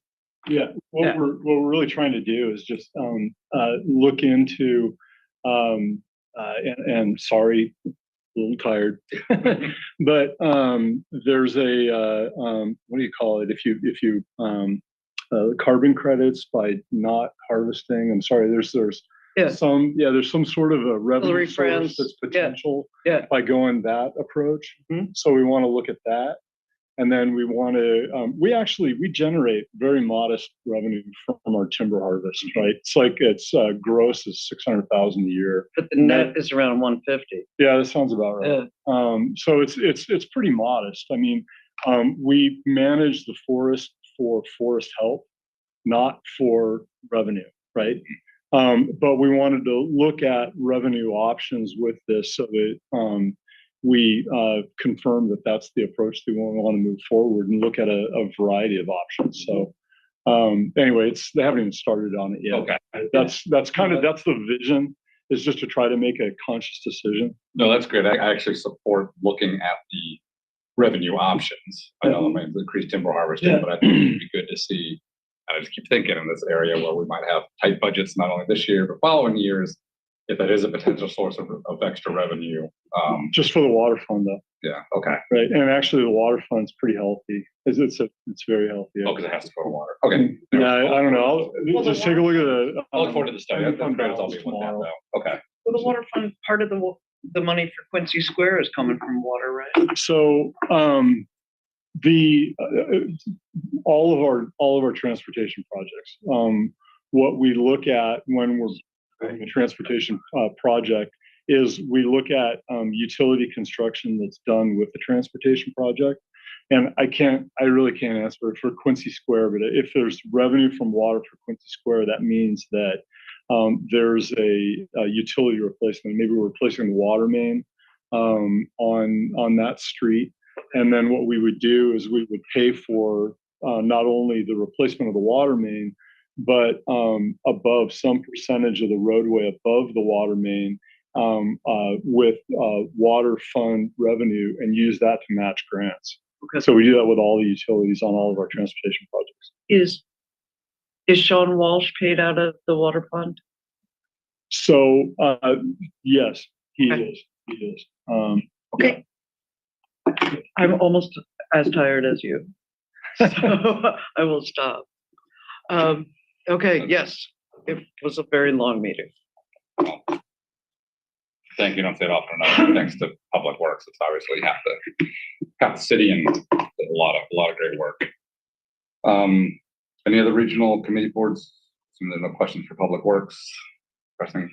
I have one serious good of the order. It's going to ask folks kind of like one last breath, unless there's anything else pressing good of the order. Folks want to I have bring good up. of the order, but it might be the same as yours. I don't know. So again, on a serious note, I got the chicken comment. I didn't bottle enough. I need to Do that first. Yeah. Okay. So, and this is on a serious note. So anytime you raise the cost of something, so having pet licenses is based on voluntary compliance. You have to be careful, not just set an arbitrary number at a certain amount, because if you double or triple whatever the cost of the chicken license, you have the potential for people not to license their chickens. They're not going to work. They're going to have them anyways. So you can have undocumented chickens, or whatever. But and I don't want to get into that. We've already done that sanctuary. No, you So- didn't. He didn't call them. But on a serious note, Serious. you do have a problem with that. If you put it up high, people are going to say this isn't worth it. I'm just going to have the chickens. But and the reason I'm bringing this up, Humane Society wants to raise the price to try to persuade people not to have chickens. It sounds like that's what I heard the quasi testimony. Oh, she's not even here. You know, to $28 To because she wants to discourage discourage people. It from was getting public chickens. health. Okay, public health, whatever. But you do have to understand that may not be a deterrent because you may have this underground economy. People aren't going to be licensing their chickens. I They're mean, not. Right. And then the other thing, just a little historical concept. I hope that there's a pun involved. No, but do you know who the council member that was leading? Roy Runyon. Okay, there you go. Roy Runyon. Yeah. Ray and I, we were on. Everybody knows that about him. The pun is the run and runyon. Like a chicken Run, run. chicken run. And then next time, we'll talk about the goats. You had something serious to talk about? Yeah. So No, we have a little clause for goats. They can be here temporary, but not long-term. Like No pet pigs. Denise is here's public comment. Yes, Yes, okay. or public recognition. Yes. So, so the serious note to try and end on. We obviously at the last general council meeting had several people online who spewed really horrendous hate speech. And I've written back to a person or two, and I've been talking with Attorney Finnell and IT about what options we can do to kind of combat that hate speech because unfortunately there is a specific RCW that prohibits using government resources for political campaigns, which is why we're able to limit and say, hey, no campaigning for against ballot measures with public recognition. But besides that, though, by the PMA, when we open up public recognition, we have to moderate, content neutral, which usually means we sit there and listen. And unless somebody gets to the point where they're, inciting violence or making direct threats, in these hate groups know very much how to go to the line without crossing it. We unfortunately, by Open Public Meetings Act, just can't shut them down. And so, and Attorney Fennell, correct me if I'm getting late and misspeaking By anything. First Amendment. Yeah, but by first, okay. Which follows, okay. No, And so I think the recommendation that I want to give for now, talking about Attorney Fennell, is it sounds like what we can do for the time being, because then Vice President and I have talked a bunch as well. And I think we're in agreement of we don't want to eliminate public recognition entirely because it's a really valuable outlet to get input on stuff that's not in the agenda, feedback. But what sounds like we can do is make public recognition in person only and disable the online component. We can keep public comment on agenda items online. Yes. But that way, if somebody is off topic and they start spewing hate speech on something about wastewater utility tax, then we can shut them down. Because they're not germane. Right, because they're not germane. Yeah. Okay. So, but yeah, go ahead. Correct. Yeah, kind of clarify. Yeah. So, this is one of those situations where you can look at what other cities are doing. It kind of confused because it really is specific as to what the government entity has set up their comment period to be. For example, I believe the county commissioners, their public comment period is only on items that are on the agenda. And Tucson Regional Council, same thing. Yeah. right. Yeah. And a lot of places, Seattle is like that, Tacoma is like that. And so you are able to then, the government is create a limited public forum where you can say, no, that is not germane. So, comments we're only here tonight to talk about this list of things, and we're here to get your input on these.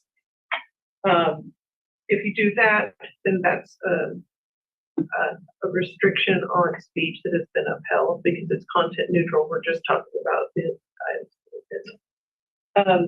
And for the cities that have a more open period of address, which is what we have, and there are cities that have that.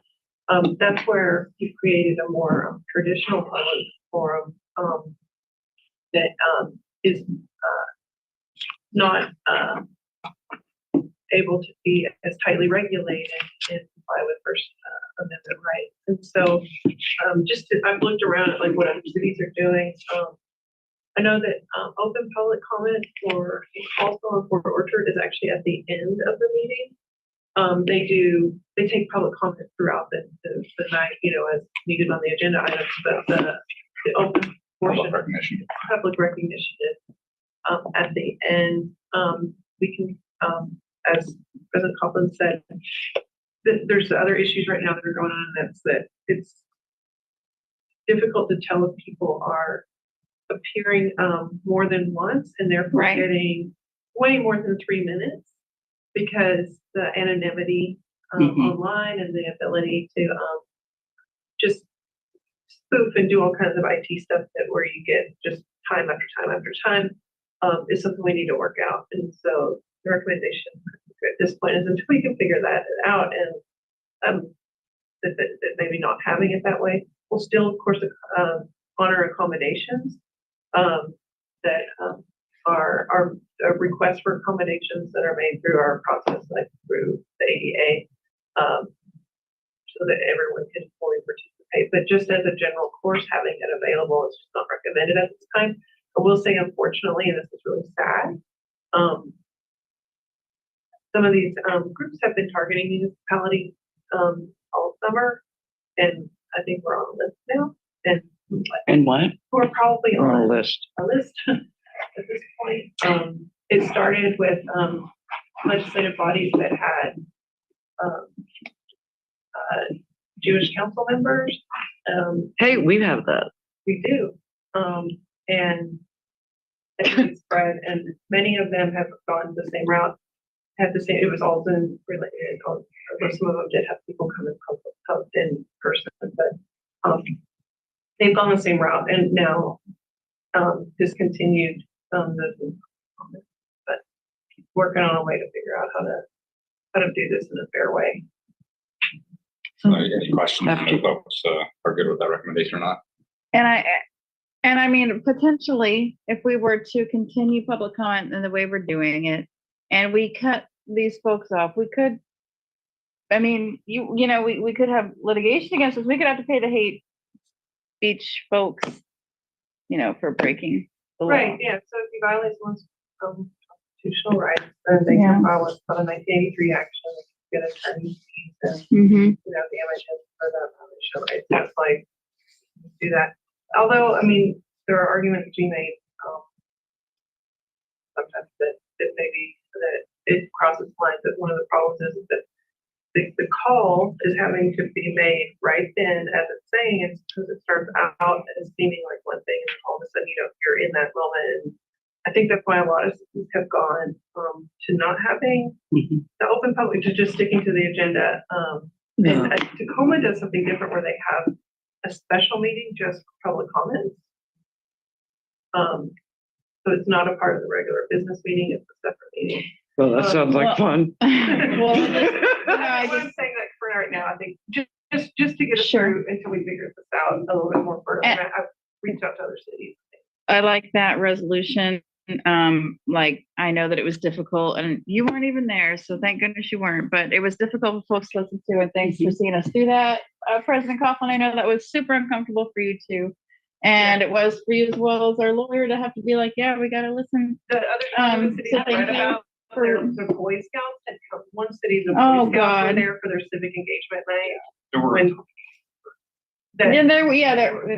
but I mean, like an entire troop front row. We're not supposed to have public comment from the audience, sorry. But okay. I'm just saying, like, it's been pretty bad for a lot of places. And some people, but we're not even thinking about moving public comment to the end of the agenda, right? You're Just talking getting about rid of public online. recognition. Public rec, we're not thinking, we're not even thinking about. Terminology. Public comment is always on the. No, I know. I've just been up since 3:30. Yeah. But right now we're just removing the Zoom portion. Okay. It will be in person. I don't think that there's a discussion right now. I think that's the proposal. For non-agenda. Yeah, so out of the niece, go on it.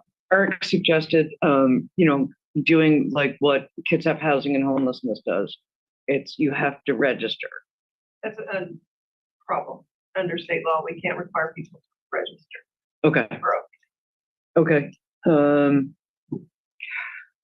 Well, so worst case scenario is this happens and, You don't have to listen.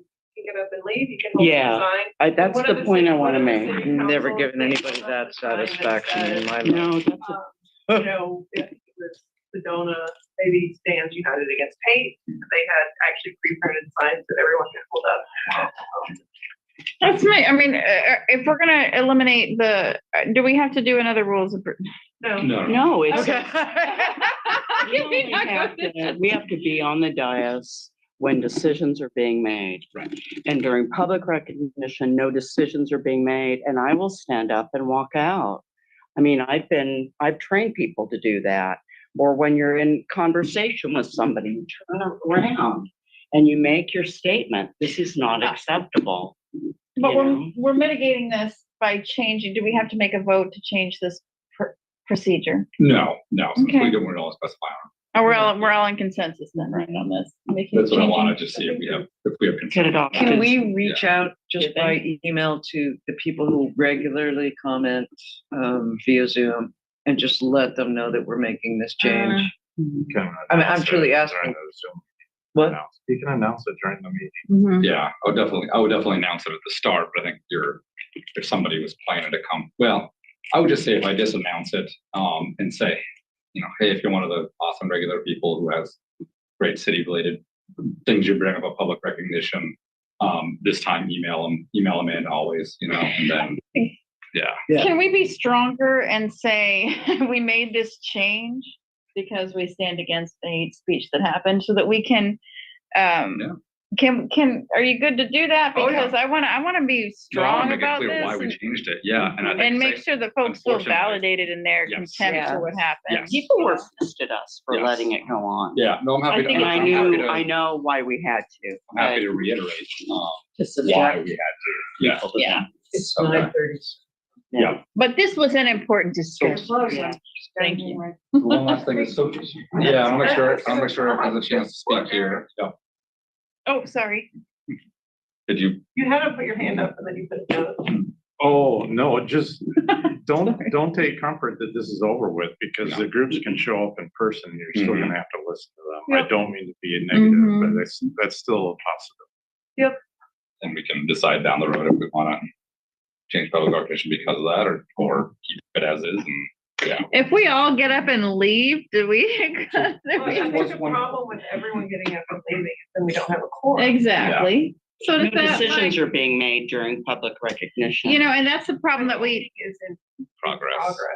But it Did we have says in one? our, That would be a in win for them. the operating, our rules or whatever, that we should not leave while decisions are being In the made. rules and procedures, there's a clause about when the question's being put, when the vote's being taken, about Yeah. getting up in your place. I think Yeah, part of that's for, clarity of who voted what. right, But I right. think if more than a quorum, I mean, we have to if we have, only had 3 people left, we'd have to shut the meeting down. right, the meeting wouldn't be in place anymore. We've had that happen before, I think, or we've gotten close to it, I think. So it sounds like. Right, it's okay like to my turn your meeting, back. we were like, it was like a dance, So it yeah. sounds like it's okay to turn your back. Yeah. Or we just like, Because I know generally I try and, it's like, as human as possible, I try and stay neutral when someone's giving public recognition. Whether somebody's saying, I love you, council, or someone's saying, I can't stand council, I can make this decision, trying to stay in. But yeah. it sounds like that's not necessarily a requirement that's like best policy, but that's not a Right. legal We requirement. certainly are- so we need to keep a quorum, Okay. so we're gonna, if somebody shows up in person, we're Yeah. just pre-planning this. We could get some hoods, put them over our heads. Okay, That so would I'm be hearing, all awful. right, thank you. All right, so then we've got consensus. It's not a good idea. Oh, God, I'm visualizing this. All right. We need to move on, y'all. It's time to go home. Leave and get them already. some sleep. Many different ways. Do the kindergarten like news thing. Yeah. Okay, so we have consensus to remove the online portion of public recognition for the time being. I'll make it clear at the next meeting why we're doing that. We stand against the hate groups and encourage people to write in if anyone was there for public recognition on Zoom. All right, and now to do these announcements. So that's the end of general council business. The second or third budget workshops is tomorrow, starting at 3 p.m. And it sounds like the audio issues are fixed, so we'll plan on the downstairs meeting chambers. Public, of course, is very welcome to attend in person or remotely by Zoom, but there'll be no opportunity for comment. The next regular council meeting will be on Wednesday, November 1st, beginning at 5:30 p.m. in the meeting chambers with the remote option by Zoom. With that, thank you all. Meeting is adjourned. Thank you. Recording. Recording stopped.